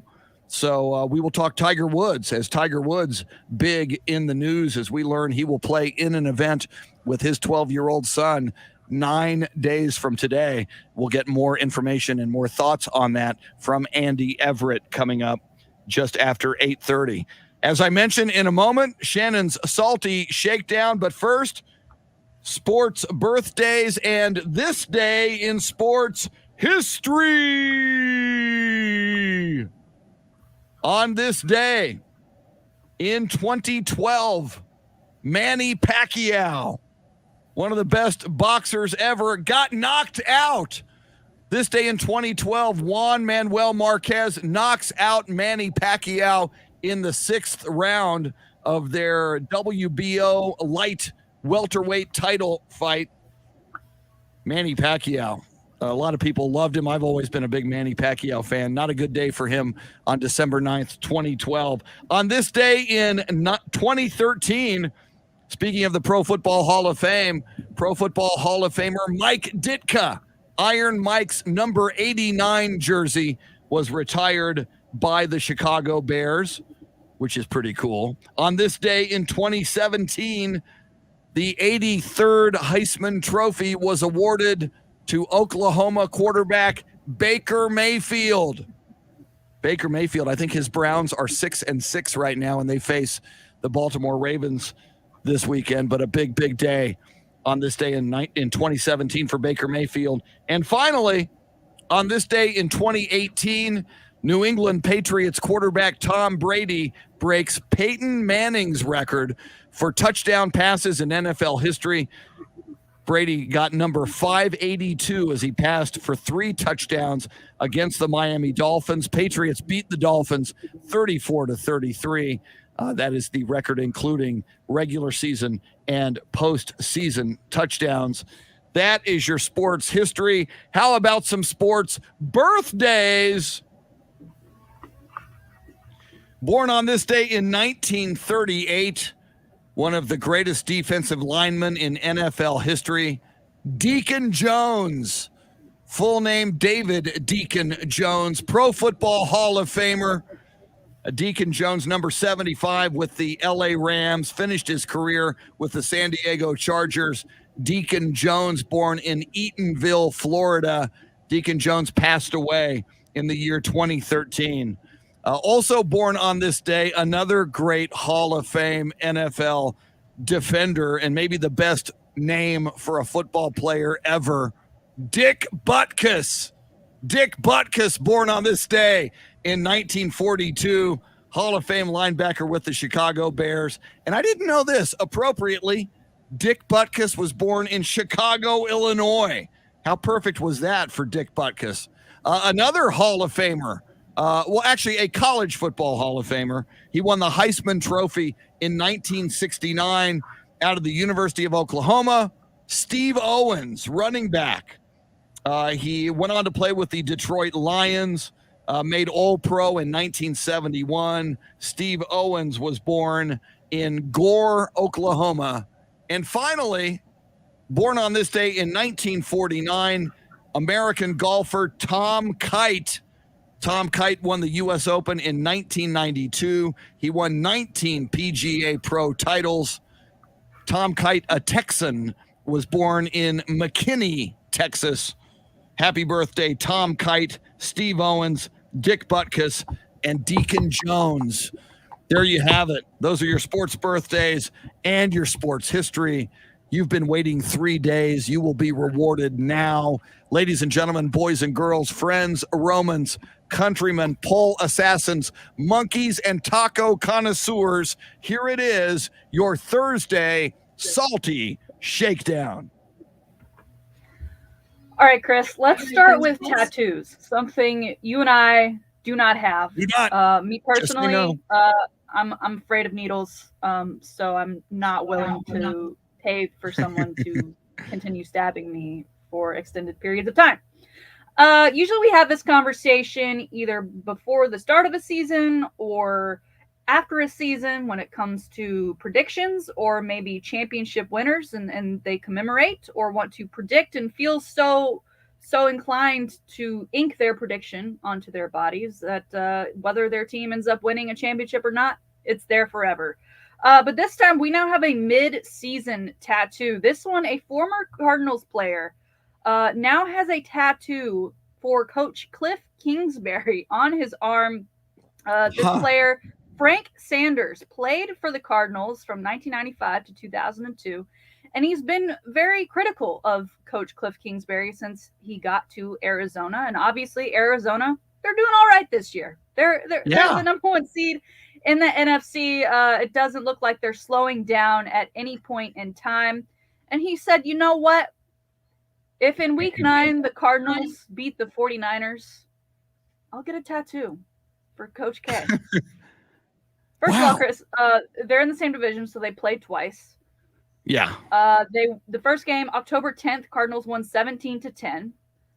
So I don't know how you then kind of make this bet against no one but yourself that if they win again against the 49ers, which doesn't seem that hard. A lot of people have been winning against the 49ers lately.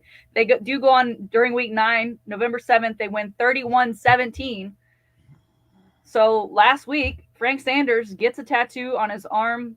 The tattoo itself is an outline of the Cardinals logo. In it, it has K2. I guess instead of saying Cliff Kingsbury too wordy, he just put K2 and then PHNX underneath it to stand for Phoenix. He put it on his arm. It's not like it's somewhere hidden that's going to be covered up most of the time. He stuck to his word, so I dig it for that. But this has just got to be one of the weirder tattoos. Coach Cliff Kingsbury was actually asked about it. Someone said, have you ever seen someone get a tattoo of you? And he said, not a man.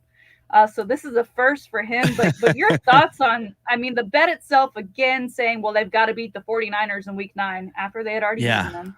For this to be mid-season, and we aren't that far removed from people being like, no, this Cliff Kingsbury experiment needs to be over with. He's got to go from where we are now with them being the number 1 seed in the NFC.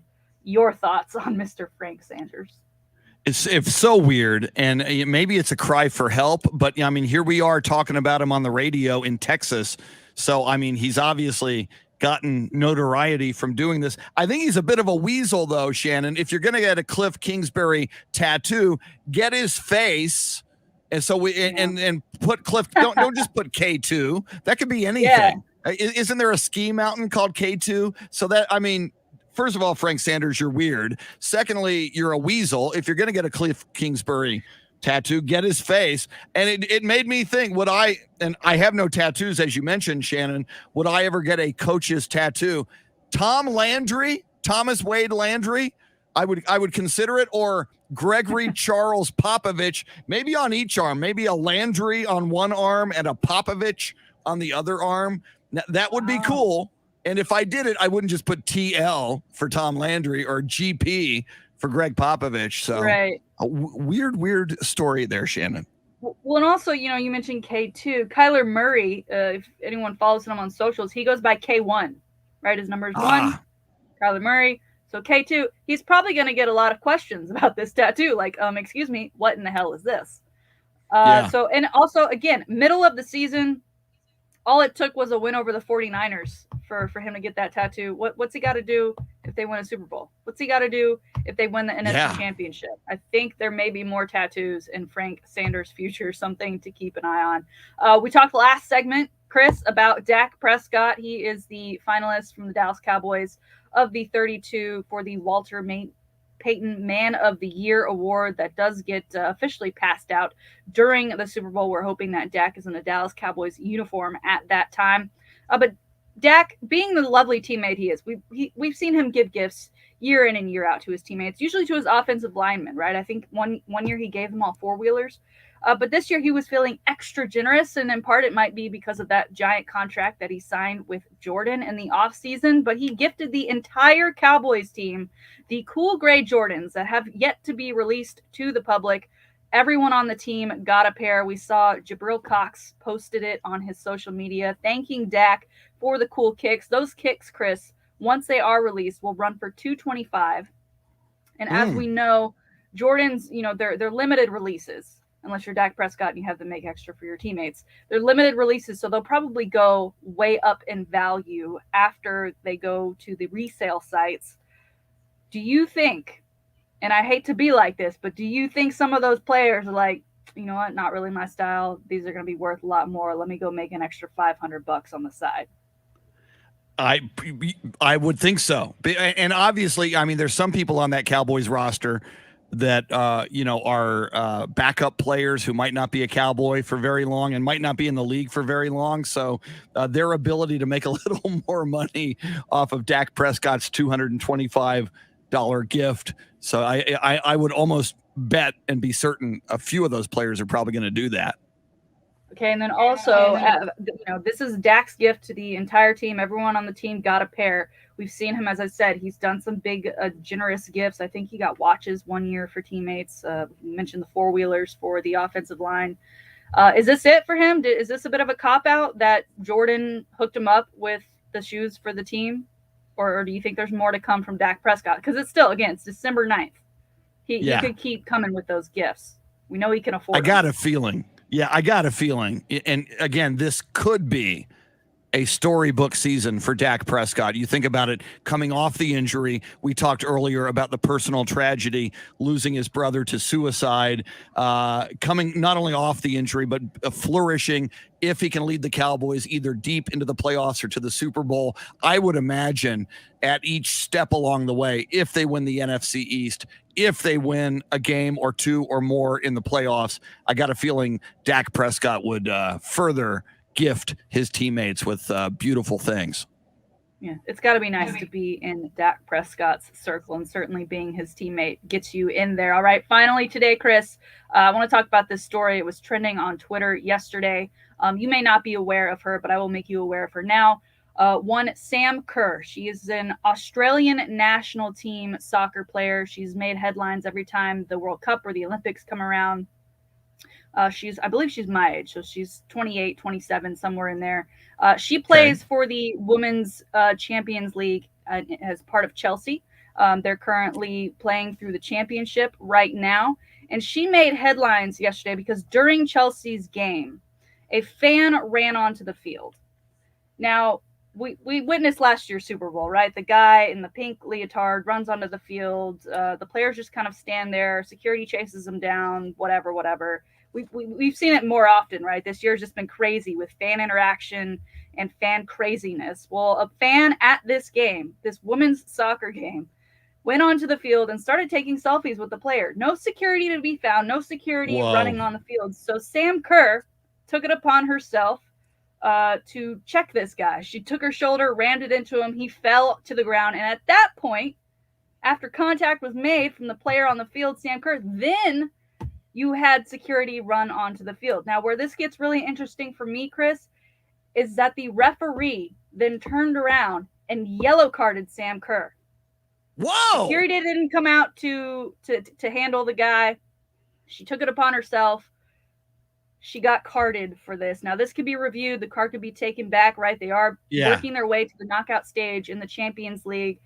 So another yellow card, those things do compound and could, be hard on the team should they lose Sam Kerr to too many cards. So they'd want to get that taken away. But, I mean, I know we don't typically see players go after these people that run the field, but typically there's also security that immediately steps in and is trying to get them off the field to play. No one was doing anything. This guy was taking selfies with players as if they were the best of friends. If this was a football player at a game and they just decided to tackle someone running onto the field, I don't think that's a 15-yard penalty. I don't think there's a personal foul. I don't think they get fined by the NFL. I don't think any of that occurs. But here we are in the women's sport. Maybe it's a little less common that you do get fans running onto the field, but to get a yellow card for that, come on. Insane. That is absolutely insane. And I'll never forget when I was a kid, Shannon, Mike Curtis, a linebacker for the Baltimore Colts. There was a December playoff game and a dude ran onto the field. This was in the early 70s when it didn't happen that often. But this dude ran onto the field and Mike Curtis clocked him. I mean, the guy went tumbling like a sack of potatoes on it. I mean, they had to help him off the field in full pads. Mike Curtis just nailed him, which I think if you're a stupid fan and you go onto the field, or in this case, the pitch involving Sam Kerr, good for her. B, absolutely insane that they yellow carded her. I got to believe there's going to be an uproar among fans. They need to rescind that yellow card. Yeah. There certainly is. She's still one of the trending topics this morning on Twitter. If you search her name, Sam Kerr, that's 2 R's, Kerr. You'll see the video. It's pretty fantastic and a lot of support coming her way, especially knowing that she was gifted a yellow card from the referee at that time. That's wild. There it is, today's Salty Shakedown. My goodness, what a salty shakedown. I wonder if so she spells her name just like Steve Kerr, Kerr. I don't think she had a choice. I think she exactly. So that name at birth. Oh yeah, but I'm just saying, yes. Steve Kerr should give her Warriors tickets or something. So very cool. Speaking of the Warriors, Steph Curry is 10 3-point shots away from passing Ray Allen to become the all-time most 3-point shots made in the NBA. I thought of the Warriors. You? So, as much as he drives me crazy, and the chewing on the mouthpiece is ridiculous. And he's kind of cocky and arrogant, but I mean, he's revolutionized the game. He's just like Nick Saban drives me crazy and Bill Belichick, but I gotta respect them. So I respect Steph Curry for what he's done. You know who else we respect? James Allen. And I respect him even more now that he's got a taco named after him. He may be the only person we know who has a taco named after them. We will investigate that and talk football with James Allen and Andy Everett in the next hour. Don't go anywhere. Big 8 o'clock hour coming on the Chris Duel Show. Woo! Woo, woo, woo!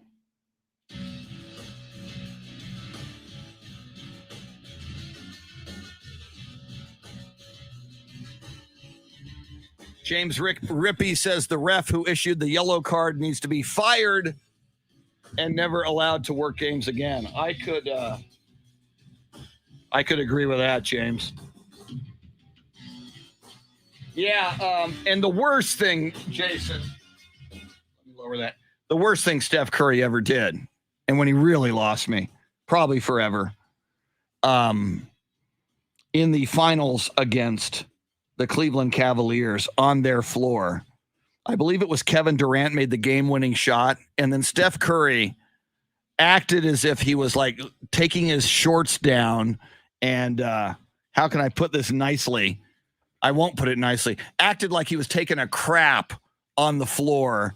It was just such a punk. There are kids watching, and you're acting like a little punk, Steph Curry.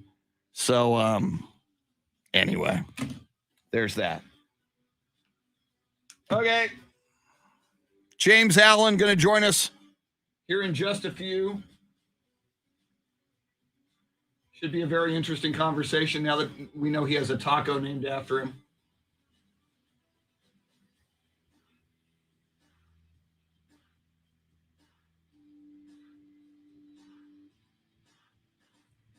Woo!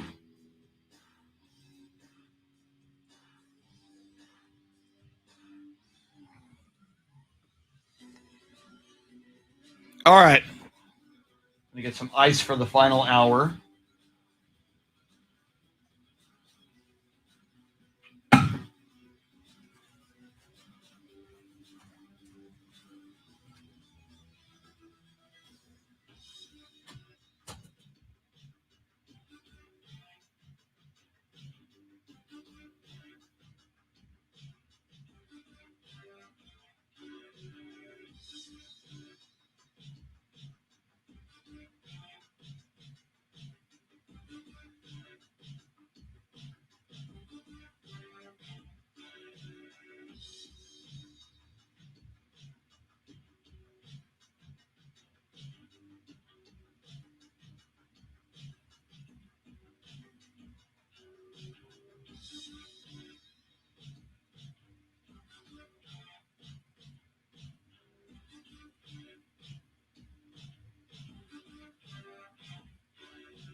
Woo!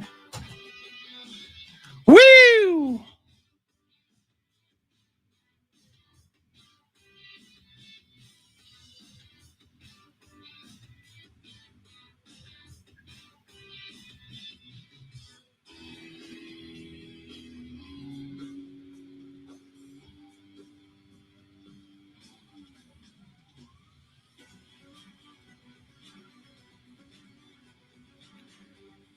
James Allen going to join us here in just a bit.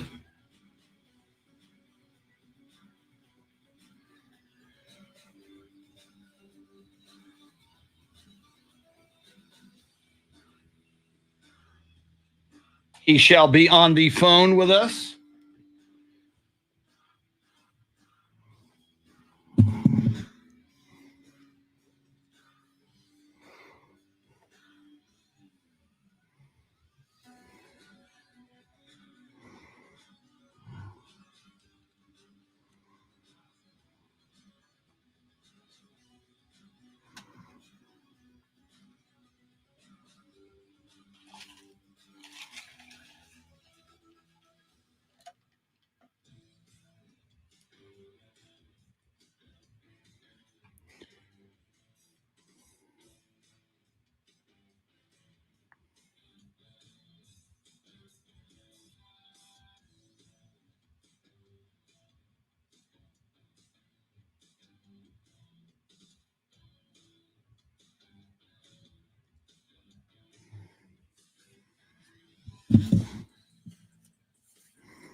I did not know that, Wes Perkins. Quinn Ewers is down to UT and Texas Tech. Very interesting.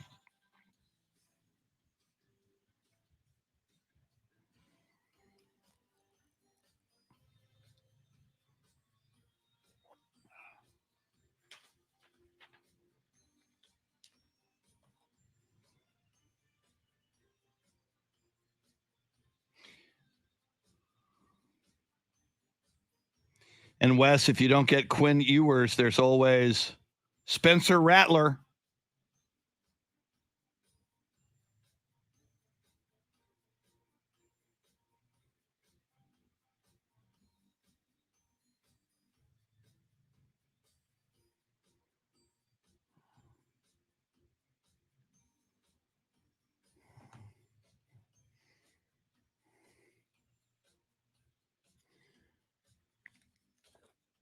I don't know, Wes, if Quinn Ewers doesn't go to Tech,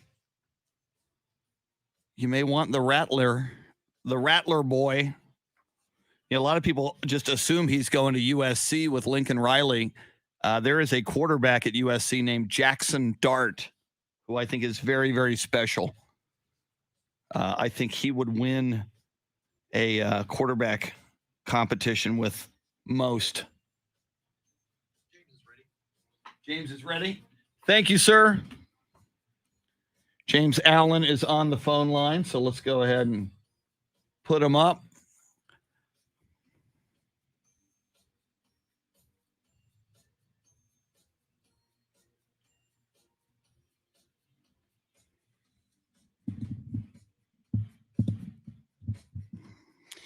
John Williams says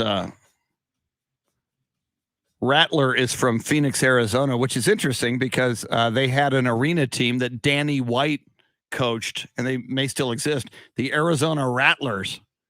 If he doesn't make it in the NFL, he would be the perfect quarterback of the Arizona Rattlers.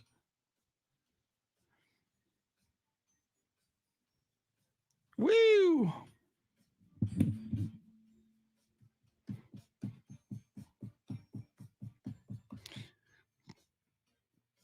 We will talk all things football with James Allen here in just a moment.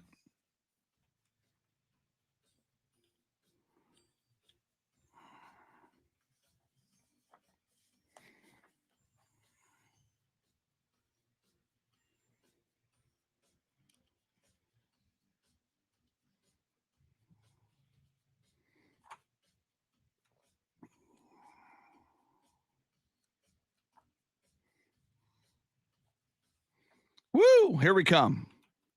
Woo! Woo! Woo!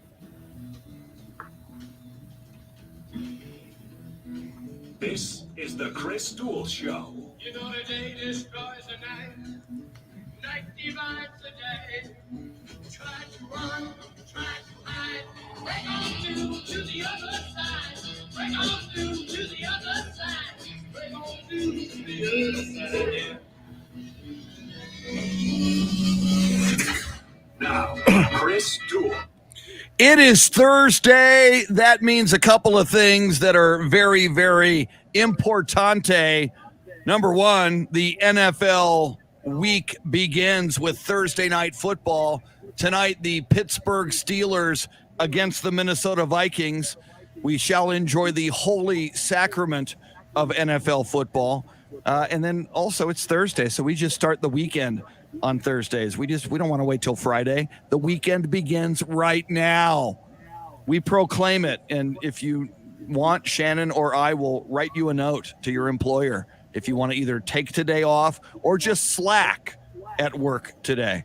If you want to be like Adam Slackman James, the guy who got Mike Leach fired back at Texas Tech back in the day. We'll write you a note, and maybe we'll get. I wonder what the son of Craig James, Shannon, Adam Slackman James. Wonder what he's doing these days. It's probably slacking somewhere. Maybe he's working at a Bill Miller drive-thru. Ooh, yeah, that could be. Just serving up breakfast tacos. Serving up breakfast tacos. Speaking of tacos, He seemed to indicate earlier on the live video feed that he has a taco named after him. He is our good friend and on the board and now on the selection committee at the Pro Football Hall of Fame. The one, the only, the lovely and talented. He's got his own walk-up music. There he is. You know him, you love him, you can't get enough of him. Here he is, James Allen. James, how are you this morning? Well, thank you, David, for the music as always. And good morning, Chris. Good morning, Shannon. All right, first things first. I can't bury the lead here. Mike Wallace of 60 Minutes would always ask the big question first. Do you or do you not have a taco named after you, James Allen? That is a true story. The James Allen Veggie Monster Taco at College Station. How long has the James Allen Veggie Monster Taco been in existence? Oh, gosh. 7, 8, 9 years, whenever Fuego's opened. So it is Fuego's. So Fuego's in College Station has that taco. Now, I hear there's one near UTSA. Do they also have the James Allen Veggie Monster Taco here? Because it's San Antonio. They should. David Lovelace, the guy behind all this, was generous enough to do that to College Station. I won't ask you about that one. I'm good to have it up there at A&M, so I appreciate it. It was really a big treat, and I appreciate David doing that for me. Now, can you describe the taco to us in detail? I'm really hungry, so I feel like you just feed me whatever is inside this James Allen taco. So the joke at the time was I was eating like a lot of veggies and not a lot of beef, which is I'm beef all the time, 24/7, breakfast, lunch, dinner, late night snack, and so that's why it came into play. And I'm fine with it. And believe it or not, people have made shots about me and my size and beef and tried it, but it's really good. It's sauteed. And then they put it with butter, all these vegetables, and the way they put it together, Shannon, I will bring one down for you. And they'll probably have it. They won't call it the James Allen in San Antonio, but I will bring one over to the studio and see what you think, because when I've given lectures up there and stuff like that, I've even taken kids to Fuego's, and I said, get what you want, and they always get that, and they go, wow, for a veggie taco, it's really good. So, yeah, it's hard to describe. It's got all the bell peppers, onions, and all kind of things in it, but the way they put it together, it's really amazing. That is very cool. And we will get to football in a moment, James, but I'm very intrigued because you said we were talking about tacos about an hour ago on the show and on the live video feed, and you said Fuego's has some of the best tacos, and now that we've got at least one Fuego's in San Antonio near UTSA. Describe for me what in San Antonio, we're known for our tacos. What is it about Fuego's that makes them special? Well, I don't want to be disingenuous. I'm talking about chains. There's a lot of stuff on the south side, and they store things. They have amazing tacos. So I'm not being disingenuous to these mom and pop stores, which I think are the best.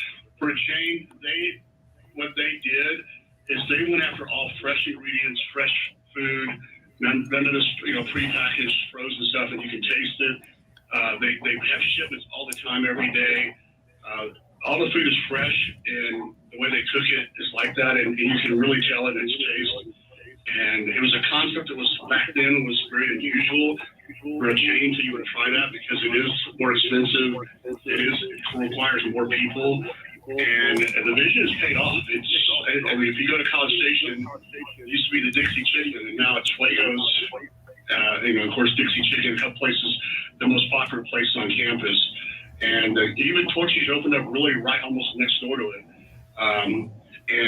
Still, it's drive through and trying to get in there is pretty tough.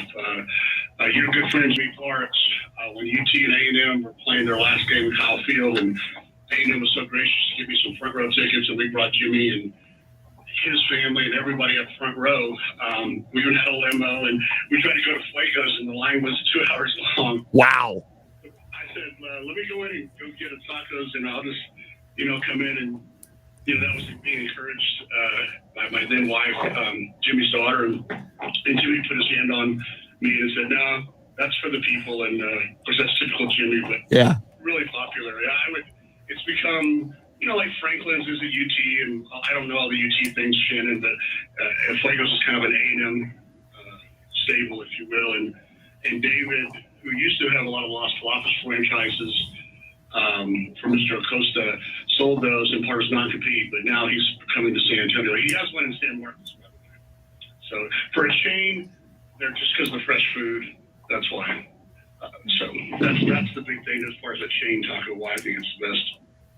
Well, there is a Torchy's Taco in DKR, Texas Royal Memorial Stadium, and so wanted to transition a little bit into football here. How do you feel about the taco as a food option when taking in football games? Because, we hear wings, hot dogs.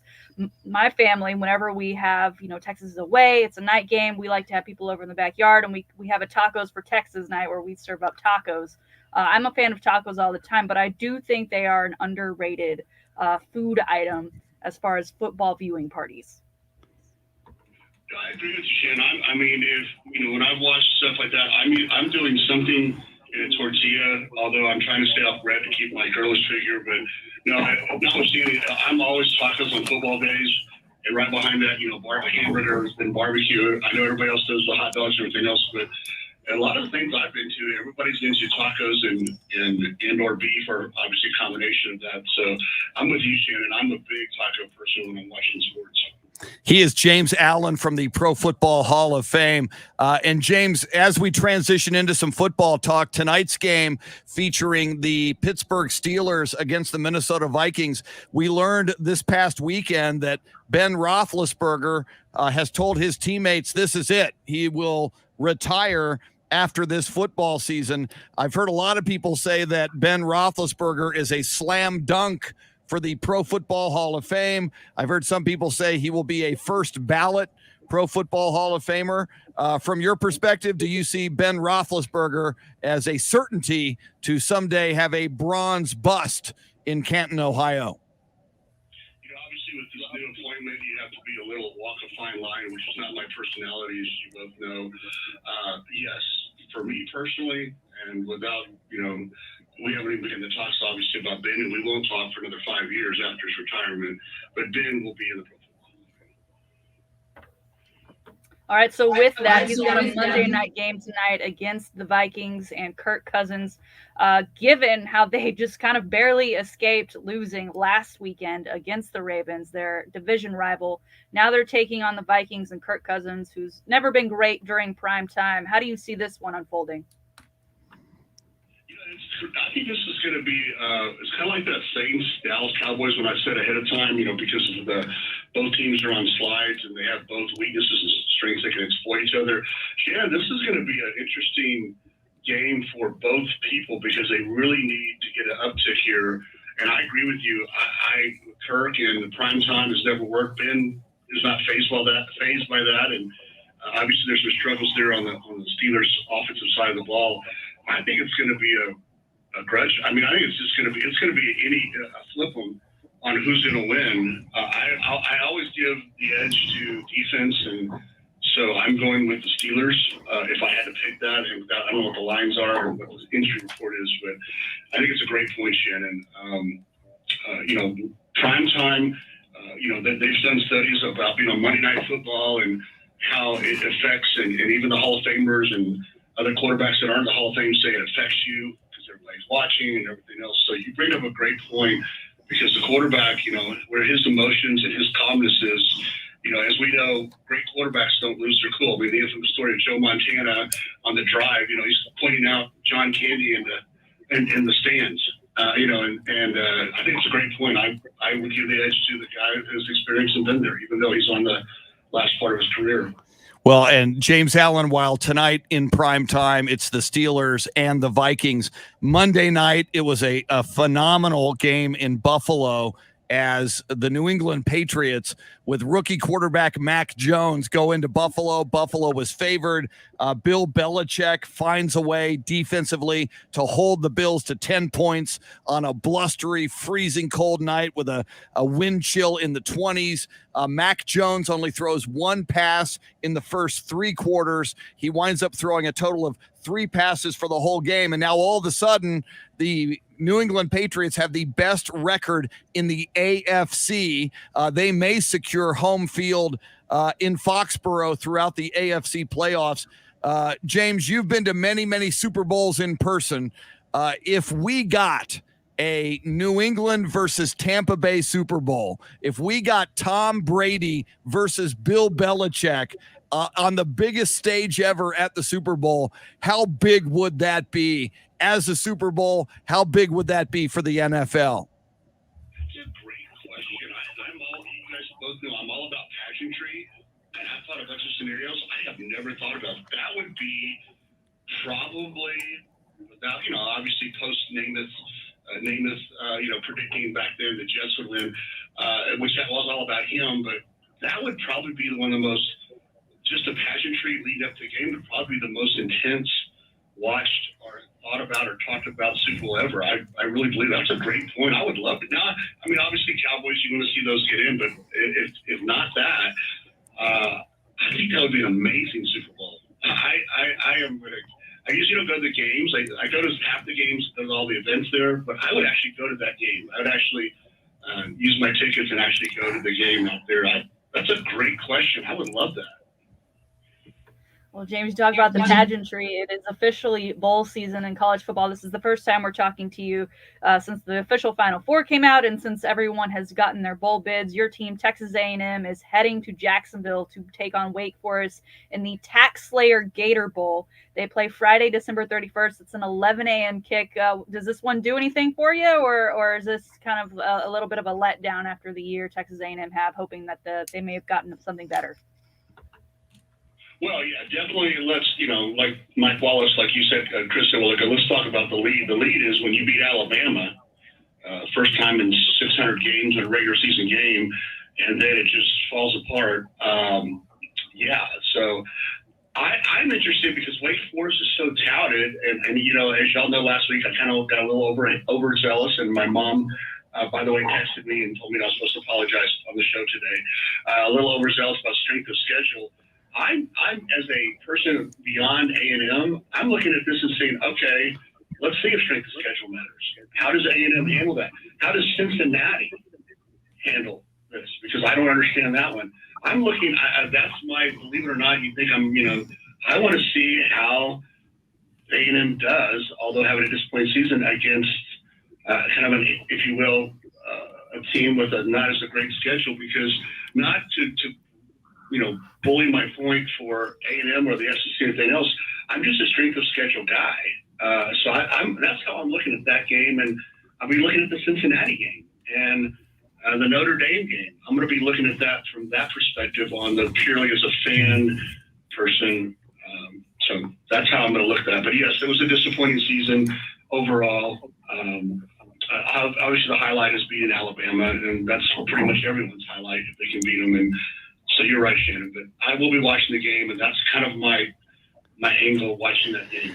Well, and you talk about Alabama, and we're talking with James Allen of the Pro Football Hall of Fame. So many people had Georgia beating Alabama in the SEC championship game, and not only did Alabama win, but Alabama slaughtered Georgia by double digits. Were you surprised by that? I think in retrospect, it's like, yeah, duh, you never pick against Nick Saban ever. You never count him out. But did it surprise you that Alabama won so convincingly over Georgia? And if these two face each other again in the national championship game, do you think the outcome would be different? Well, Georgia, there's always adjustments. I was not surprised. If you remember, we alluded to that last week about strength of schedule. And that's why I hope, Shannon being a University of Texas alum, you don't want to be in that division. No offense to Georgia, but if you look at the people they play, again, they have one good team in there. But if you go to the other side of the West, you've got Alabama, Auburn, Ole Miss, Mississippi State, and it's just LSU, the whole bing, bing, bing, bing. So, again, strength of schedule came out in place. Georgia is a great team. Don't get me wrong. They are. Right? And they're one of the top teams. No question about it. But if you look at the SEC West and East, again, you only have you've got lesser teams, Western Kentucky, and all these other teams in the SEC on that side of the ball. And so the cream always rises to the top. And I was, as you know, last week, I was kind of like saying, I told you, until you beat Alabama, come talk to me. We were talking about the Alabama-Oklahoma State thing, and I got a little carried away. But, as you know, I kind of backed it overzealously last week. And I'm not an Alabama fan by a long shot. I was not surprised. But I do believe if they do go to the national championship, which I think is mostly probable, that there will be adjustments on Georgia's side of the ball. But again, Nick Saban, who comes from that whole Parcells, Belichick lineage, those guys, it's tough to out-prepare those guys. Also in the college football Final Four is Michigan and Coach Harbaugh, who finally got over the hump that is defeating Ohio State. Throughout his tenure, it's been he's maybe not the right guy. He can't get over that hump. He can't get them to be the winning program that they envisioned him having. Now that he's in this college football playoff, does that alone kind of wipe out and make everything okay from the years past, or does he need to win a championship to really solidify his position and history as a part of this Michigan program? I don't know, like the culture, like at UT and some of these other schools, like either you win or die. And FAA as well, post-SEC. I don't know the Michigan culture and enough like that. All I do is know is he's one of the best coaches there is. He's proven that in the NFL, which is a lot harder, in college. It's just recruiting's been the bigger issue. You have Ohio State, and of course you have the SEC, and since the Trojans got death penalty, they always took a lot of people away on the West Coast side of the ball. I really think that I can tell you that all the Michigan fans that I've talked to said, they're all like, okay, that really kind of left him alone for 3 to 4 or 5 more years. And I hope the Michigan people do that, because if you start playing the whole coach roller coaster stuff, I mean, Harbaugh's just a tough guy to beat with his experience. So I think that was I actually don't watch those games. One of the guys I played with, one of my best friends is he played with us. So he kept me apprised. So I actually put on the game. That was an exciting game. But yes, for Jim Harbaugh, who is a great coach, and I love it that the two brothers hadn't even faced each other in the Super Bowl. They're great coaches. Their father was a great coach. Michigan, I'm glad he solidified his position there. And Michigan has always been relatively patient on letting people build teams. So yes, I think you're right, Shannon. That really kind of solidified him for a while. I think winning the national championship is slim. However, you never know, any given Sunday or, if you will, Saturday. However, you're right. And I'm glad to see that he gets solidified, because he is going to be tough to replace. I agree with that. And he's a fun personality for college, and when he was in the NFL for pro football as well. Jim Harbaugh. James Allen with the Pro Football Hall of Fame. James, we learned a lot about football, and we learned a lot about tacos this morning. And I'm going to go check out Fuego's, man. They should give you some kickbacks. You represent Fuego's well. Have yourself a great football weekend, James. We always enjoy it, sir. We'll talk again next week. Yeah, just real quick, we have a board meeting today at the Hall of Fame, and a Kurt Warner's movie screening. Ooh, I can't wait to see that, man. I still think one of the best football documentaries, if you've ever seen the Book of Manning, but based on what I've seen, that's coming up just for you fans, January, February. And a real quick shout out, Lower Silence, we're going to give for Curly Cole, also played with the Oilers, Sam Huff and Claude Humphreys, our Hall of Famers that just died. Shout out to Mom and Dad. Thank you, Shannon. Thanks, Chris. Thanks, David Ayler. Thanks, Dave-O. Thanks, everybody over there. And I appreciate you guys so much.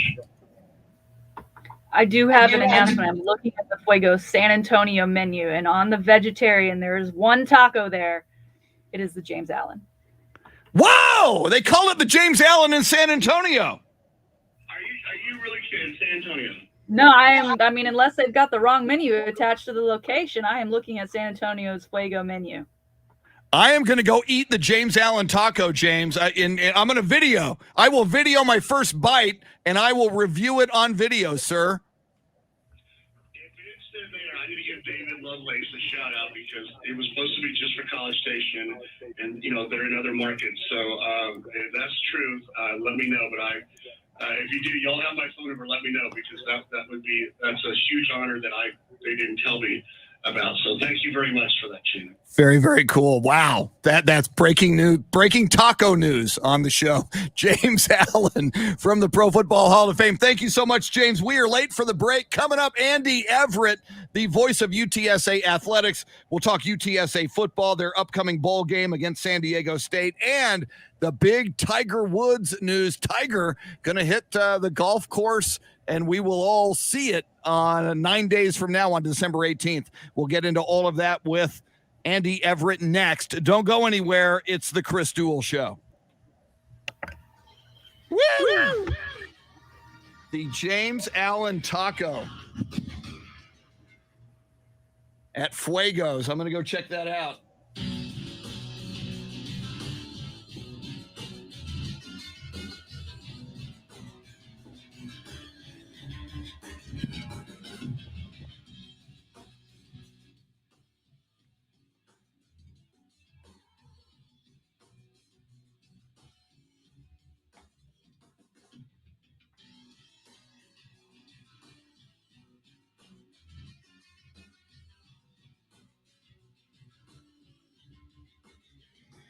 See, James Rippey says, by beating Ohio State, Jim Harbaugh got himself 10 more years.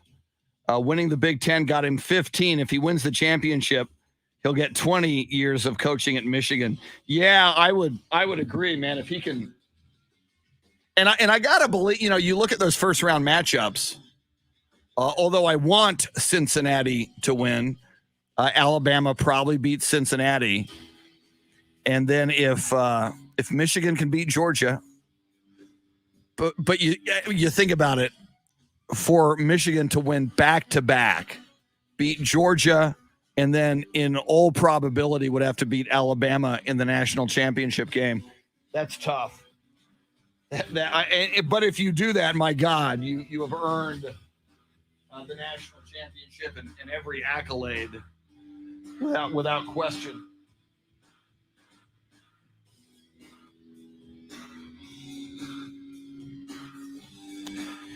Jason says Jim Harbaugh rumored for the Raiders head coaching job recently.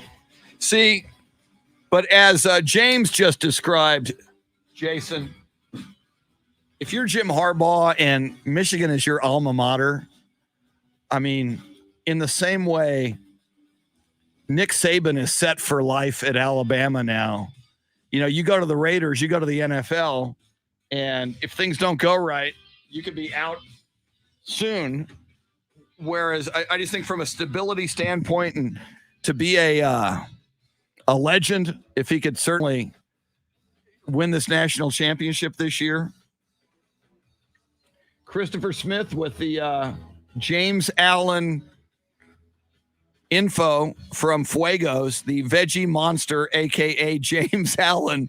Chipotle, cream, corn, grilled peppers, onions, guac, pico de gallo, served fresh on a homemade corn tortilla for $4.09 at the San Antonio location. How crazy is the internet? Christopher Smith is in Kenya.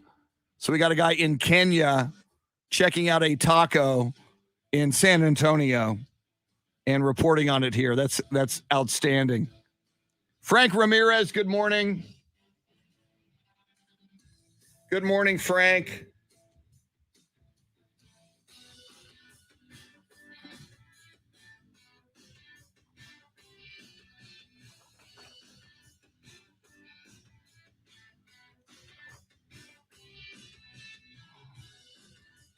Andy Everett going to join us next.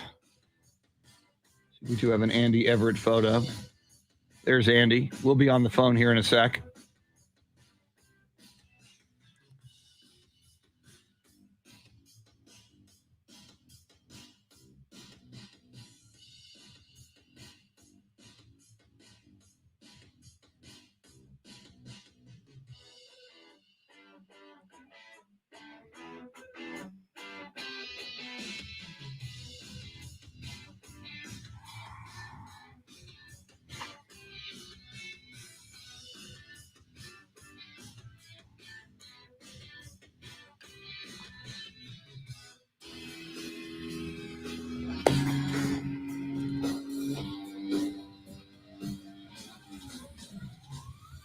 Frank says, go Spurs, go tonight. Yeah, Frank, I really think, the Spurs the other night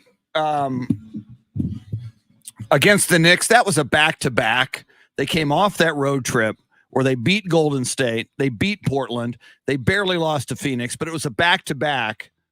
And I had people tell me on Spurs React that the Spurs looked tired against the Knicks. The Knicks were in San Antonio resting the night before. Spurs had to fly in the middle of the night from Phoenix, get in late. So I believe a well-rested Spurs team tonight and Saturday night. They play 2 games against the Nuggets. I think you at least split those games, and you need to. Ideally, you win them both. Spurs won 4 games. So Carlene says, go Spurs, go. Good morning, Carlene. Thirsty Thursday, go Spurs, go. Welcome in. Yeah, and Frank, I think a split is likely, but let's just get the Spurs win tonight against the Nuggets, and then you go into Saturday night against the Nuggets with a chance to sweep them, which would be tremendous. I've heard the Nuggets are a little banged up, so that's an issue too. Although, we saw Keldon Johnson with the ankle injury against the Knicks, so I haven't seen the injury report. I think Keldon Johnson won't be playing tonight, so that'll be an issue.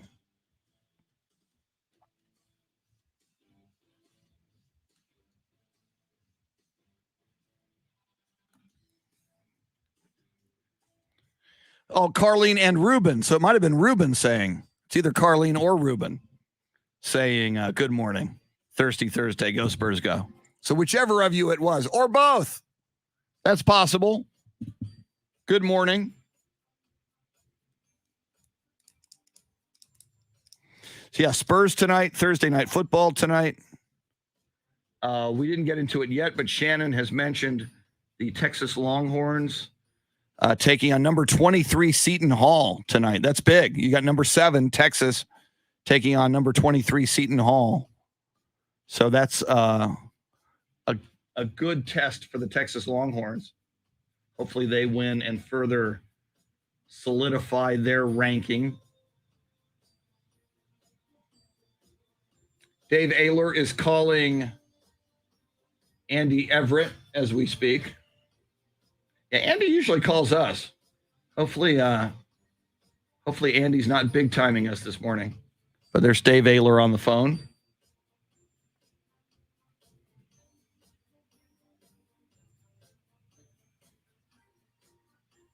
See if I think he got him.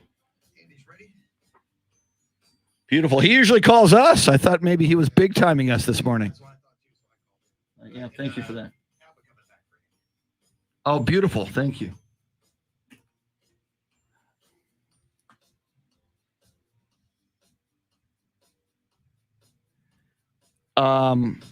Frank, that's a great question. I know Oregon wants Chip Kelly back. So it's going to be and Oregon has a lot of money to throw at people if they really want somebody. So I think there's a really good chance that Chip Kelly goes back to Oregon. Plus, I mean, if you read the writing on the wall and you're UCLA, Lincoln Riley probably now making so much noise at USC. If you're Chip Kelly, I don't think you want to stay at UCLA and compete against Lincoln Riley when you've been successful at Oregon. You can kind of own the Pacific Northwest. So if I had to bet, Frank, I would bet that Chip Kelly goes to Oregon. Louisa with the Hook'em Horns and with the Go Spurs Go. Very nice. Andy Everett on the phone line. So we'll pull our Andy Everett up on the screen there. Here we go.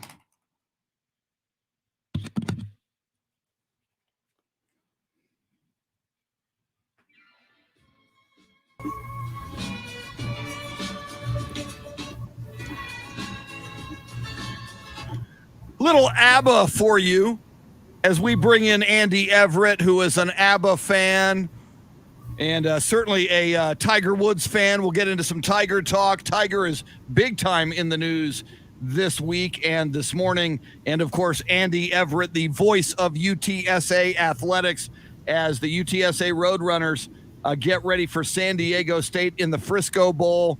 Andy, if UTSA wins that game 13-1, what an amazing year for the UTSA Roadrunners. Well, it's an amazing year already. To win a conference championship doesn't come around very often, and obviously UTSA hopes to make it a regular occurrence. But just, I've said this many times, if you're Alabama, if you're Georgia, if you're Oklahoma, Texas, some of the blue blood schools play for a national championship every year, and your alumni is never going to be happy unless you're in that Final Four. And when you're in a non-Power 5 league, you're playing for conference championships, and Cincinnati is the rare exception. And the biggest reason why I'm pulling for Cincinnati, even though they're got an uphill battle with Alabama, is so that more teams have hope that they can get there as well someday in the non-Power 5 league. But this has been a remarkable season, and now UTSA gets to play against the team that they've been compared to a lot this year. Both the Roadrunners and Aztecs have been ranked in the 18 to 24 range for a good chunk of the last half of the season. Andy, 2 years ago this week, Coach Jeff Traylor was hired as UTSA's head coach of this football program. From where the team was when he came on to where they are now, are they ahead of schedule? Are they right where they need to be? And how do you best sum up what he's been able to achieve thus far in just 2 years? I think they're way ahead of schedule. But I think, too, there's a lot of people that will say, yeah, a lot of these players were Frank Wilson's players, but he coached them, I guess, better than – and obviously when Frank had them, they were freshmen and sophomores mostly, and now they're juniors and seniors mostly. So that's a fair comparison. But I think the entire culture has changed. The players are much more relaxed. The players are in control of the team a lot more, I think, than they were in the past. And the other thing he's done is he's changed the roster a lot. There's not all former recruited players. A lot of them are his, and a lot of his players are contributing. But I think the one thing that you have to do at UTSA is you have to have a relationship with the San Antonio area high school coaches and then broaden out from there. And after every milestone this year that UTSA has had, Jeff got between 400 and 800 text messages from high school coaches all across the state congratulating him on that success. And when you have that pipeline of coaches, when a player is recruited by UTSA, whether they're in San Antonio or Gilmer or anywhere else in Texas, normally the first thing that player does is go to their high school coach or their position coach and go, hey, tell me about this Jeff Traylor guy and what am I getting into if I go to UTSA? And I think, obviously it's going to be hard to pry away five-star blue chip recruits from Texas and OU and A&M and all the other schools that come in here to recruit. But everybody else is going to really look hard at coming to UTSA. And I think the sky's the limit for a roster that's going to perpetually be a very good one as long as Jeff's in charge of it. He is Andy Everett, the voice of UTSA athletics. And Andy, a moment ago, you brought up Frank Wilson, who was the predecessor to Jeff Traylor at UTSA. I've noticed Brian Kelly, his first hire, now that he's the LSU head coach, was Frank Wilson, who was the head coach at McNeese State. And Frank Wilson, a previous LSU assistant coach, known to be a very, very good recruiter, and they now name him associate head coach. You've gotten to know Frank Wilson during his time at UTSA.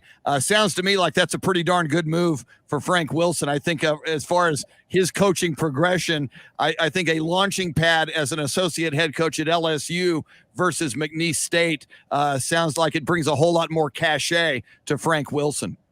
Oh, I think so, and I think that's where he wants to be anyway. I think he's very partial to that program, and he's basically the number two guy in the program behind Brian Kelly. And that's the other thing too is Frank knows Louisiana, Mississippi, and that area. And if you look at when he was recruiting here, he got a lot of players from that area. And I think where you look at Jeff's strengths are in Texas, and unfortunately there are more good players in Texas than there are in Louisiana and Mississippi, and that's why those schools over there come here to recruit players. And if you look at any roster in the SEC, even some of the Florida and Tennessee schools, they're going to have 8 or 10 or 15 Texas high school athletes from it. So everybody comes here to recruit, and that's somebody else that you'll be competing against. But I think the main thing from a UTSA perspective is that UTSA's got a group of coaches and recruiters that really know this state, and those players are going to come here. And the best thing about that, too, is San Antonio is relatively centrally located. Unless you live in El Paso or Amarillo, you can drive here and turn around and go back that same day, especially if the games are in the afternoon. And I think that's always been important to UTSA coaches, is that people can come to the game and make it a day trip and not necessarily have to spend the night if they don't want to. And you alluded to it, UTSA heading to the Smoothie Cafe Frisco Bowl to take on San Diego State later this month. It is a Tuesday night game, but it will be broadcast nationally on ESPN. I think a lot of fans were a little upset with the selection. They were excited to get to go to a bowl. They had a fantastic season. They just won the CUSA championship. And then they get a bowl that even myself, I had to look it up and see if it was one of the late edition bowls that they threw in, just to make sure every 6-win team was able to go and play in a bowl game. What are your thoughts on this bowl, and how do you see this one playing out? I think a lot of UTSA fans have the right to feel a little bit slighted because of the stature of that bowl compared to New Orleans and maybe some of the other bowls that Conference USA is in line with. And, you're going to have a hard time convincing me that this wasn't penance for the Roadrunners leaving Conference USA in a few years. And if you look at North Texas, is playing in another bowl game the very next day in the same stadium, and it's something to do with that same group that runs that bowl. That doesn't mean it's a bad bowl. This committee that runs it, we were supposed to go there last year, and then SMU couldn't play at the last minute, and that got canceled, and we ended up going to the First Responders Bowl in Dallas. But I think when you look at the matchup, it's a great matchup. UTSA and San Diego State, as I said, are very similar. They've both been rated 18 to 23 or 4 the whole year. And I think that this is a great game, and it's prime time, and you're going to get to showcase UTSA to the nation. And especially if you win, it's even better when there's no other game on TV. And I think one of the successes of the Valero Alamo Bowl over the years, why it's always been a very highly rated game for television, is because there's nothing else opposite it.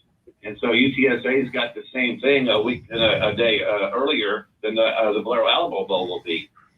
So I'm not disappointed in the matchup. I'm not disappointed in who runs the bowl team. I've had some dealings with them, and they're great. I think UTSA fans are saying, why are we playing in a 17,000 seat stadium when we could be playing in the Superdome? And I get their disagreement with that. I think a lot of UTSA fans had pre-Christmas plans for the Big Easy and Bourbon Street, but in the French Quarter, but that didn't happen. And now UTSA has a great chance to go out and play a bowl game against a team that, if they beat, should put them in the top 20 in all the polls at the end of the year. He is Andy Everett, the voice of UTSA Athletics. Andy also hosts the Golf Show Saturday mornings at 8 o'clock on Ticket 760 in San Antonio. If you're outside San Antonio, you can grab that on the iHeartRadio app. And Andy, over the years, you've talked a lot about Tiger Woods, and Tiger Woods in the news big time yesterday, saying he will play with his 12-year-old son, Charlie, in the next PNC Championship, which is on the 18th of December. That is in Orlando, Florida. Your thoughts on this Tiger Woods news? I think it's pretty remarkable. We're going to see him playing golf 9 days from now. Well, if you see some of the videos, you can see that he can play golf. If you go back to last year, the tees that Charlie gets to play from, he basically puts the ball in play. So Tiger doesn't have to hit a lot of drives. Charlie puts the ball in play and just plays with his dad, because his dad's playing 50 yards further back, and Charlie can hit it to within 50 yards of where his dad does now. So I think Tiger talked last week. He said, I can play in what he referred to as hit and giggle events, and I think this is one of them. And I'm not 100% sure on this, but I think they allow carts in this event as well. I think the biggest challenge that Tiger's going to have once he starts playing full time again, or whatever time he gives to the tour, is can he walk 72 holes in 4 consecutive days on a leg that's still very much in the healing process and the rehab process. And playing in this event requires a lot less focus and energy and preparation than it does if you're playing a regular tour event or certainly a major. So this is good news that he can swing a golf club and go play. But I wouldn't think that, I think it's still in the doubtful game time decision thing as to whether we see him at Torrey Pines in January, which is when he normally kicks off the season. Now, Andy, he calls this a hit and giggle event, but come on, it's Tiger Woods, and he and his son placed 7th the last time they played in this tournament. Yeah, if it's Tiger Woods, he's always taking it seriously, right? He's always trying to make that putt, make that chip shot, and trying to, put on the red and be the Tiger that everyone knows he is, right? Oh, absolutely. He wants to win if he's playing you in ping pong in the back in his game room. But the game is he wants to win it, and I'm sure he's going to try really hard to do so. But again, I don't think he's going out there and hitting 500 balls a day all week long, getting ready for next week, like he's going to have to do at some point when he gets ready to play on the PGA Tour or certainly in the Masters or somewhere else. And I said this last week, I think he'll play in 8 or 9 events throughout the year, 1 a month, maybe 2 in May because you have both the PGA and Jack's event, and maybe 2 in March because you have the Players in Bay Hill. And those are courses where he's had success on. But I don't think you'll see him play a lot. If he doesn't qualify for the FedEx, he's not going to play in August or September, and then he'll probably be captains or assistant captains on Riders' Cups and President's Cup teams going forward. So we'll still see a lot of him, and we'll still see his influence. But I don't think we'll see him play more than 9 or 10 events a year, which is kind of disappointing because we know the needle moves quite well when he's playing. And finally, Andy, we're up against the break, but Shannon and I were wondering this morning, and maybe you have the answer to this. Is that PNC Championship in Orlando in 9 days, is that televised? That's got to be on TV, correct? Yeah, it's a golf channel event. It's not a. If you win it, I don't think you get credit for another tour win, so it won't be number 83. But at least we'll get a glimpse of watching him play golf, which is what everybody wants to see anyway. I imagine ratings will be through the roof. I'm going to be looking at the Golf Channel that whole weekend. Andy Everett, the voice of UTSA Athletics. And as we mentioned, Saturday morning, 8 o'clock, the golf show with Andy, either on Ticket 760 out of San Antonio, or you can grab that via the iHeartRadio app. Andy Everett, always outstanding, sir. We will talk again next week. Take care. All right, Andy Everett, the voice of UTSA Athletics. And as Andy mentions, and I think it was a very legitimate question, Shannon, and I didn't think about this until he said it. This bowl for UTSA at Frisco, the fact that UTSA is leaving Conference USA to go to the American Athletic Conference, maybe some punishment there as this decision was made. I didn't think about that angle, but that does kind of make sense now that we think about it. Yeah, and it's unfortunate because if it is, they're taking it out on these kids that played so hard and worked so hard, and I think deserve a bowl that comes with a little bit more recognition. But the best thing to do for that team now is to go out there and show out in Frisco in a couple of weeks. Yeah, and go win it. And as you mentioned, the fact that it is on ESPN and it is a standalone bowl game, it's not competing with any other bowl games on that Tuesday night. Hopefully there'll be a lot of eyes on it, and hopefully it'll be a win for UTSA and a further recruiting boon for Jeff Traylor and that university. Shannon Salty Sweeney, welcome back. We missed you. An outstanding return, and we will do this again in 21 hours. Let's do it. I'm going to go get Torchies. I'm going to go get Torchies in between now and then. Yeah, you're going to Torchies. I'm going to Fuegos for the James Allen Monster Veggie Tacos where I'm going. That's Pixar crazy. Didn't happen. And there you go. Exactly. Thank you. Dave Ayler, I hear you're going to blow us off tomorrow. Yeah, right? I'm working down the hall. I'll be back on Tuesday. All right. We will see you on Taco Tuesday with a James Allen Monster Veggie Taco from Fuegos. We'll do that. So our thanks to James Allen. We're going to go get his taco at Fuegos. Our thanks to Andy Everett. Go Spurs, go Spurs against the Nuggets tonight. We will see you mañana. Adios, amigos. Woo! Thanks, everybody.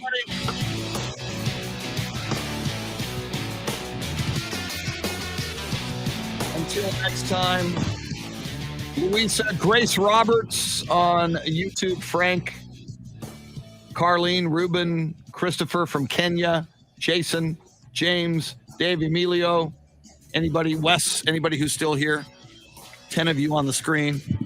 Until next time, adios. See you tomorrow.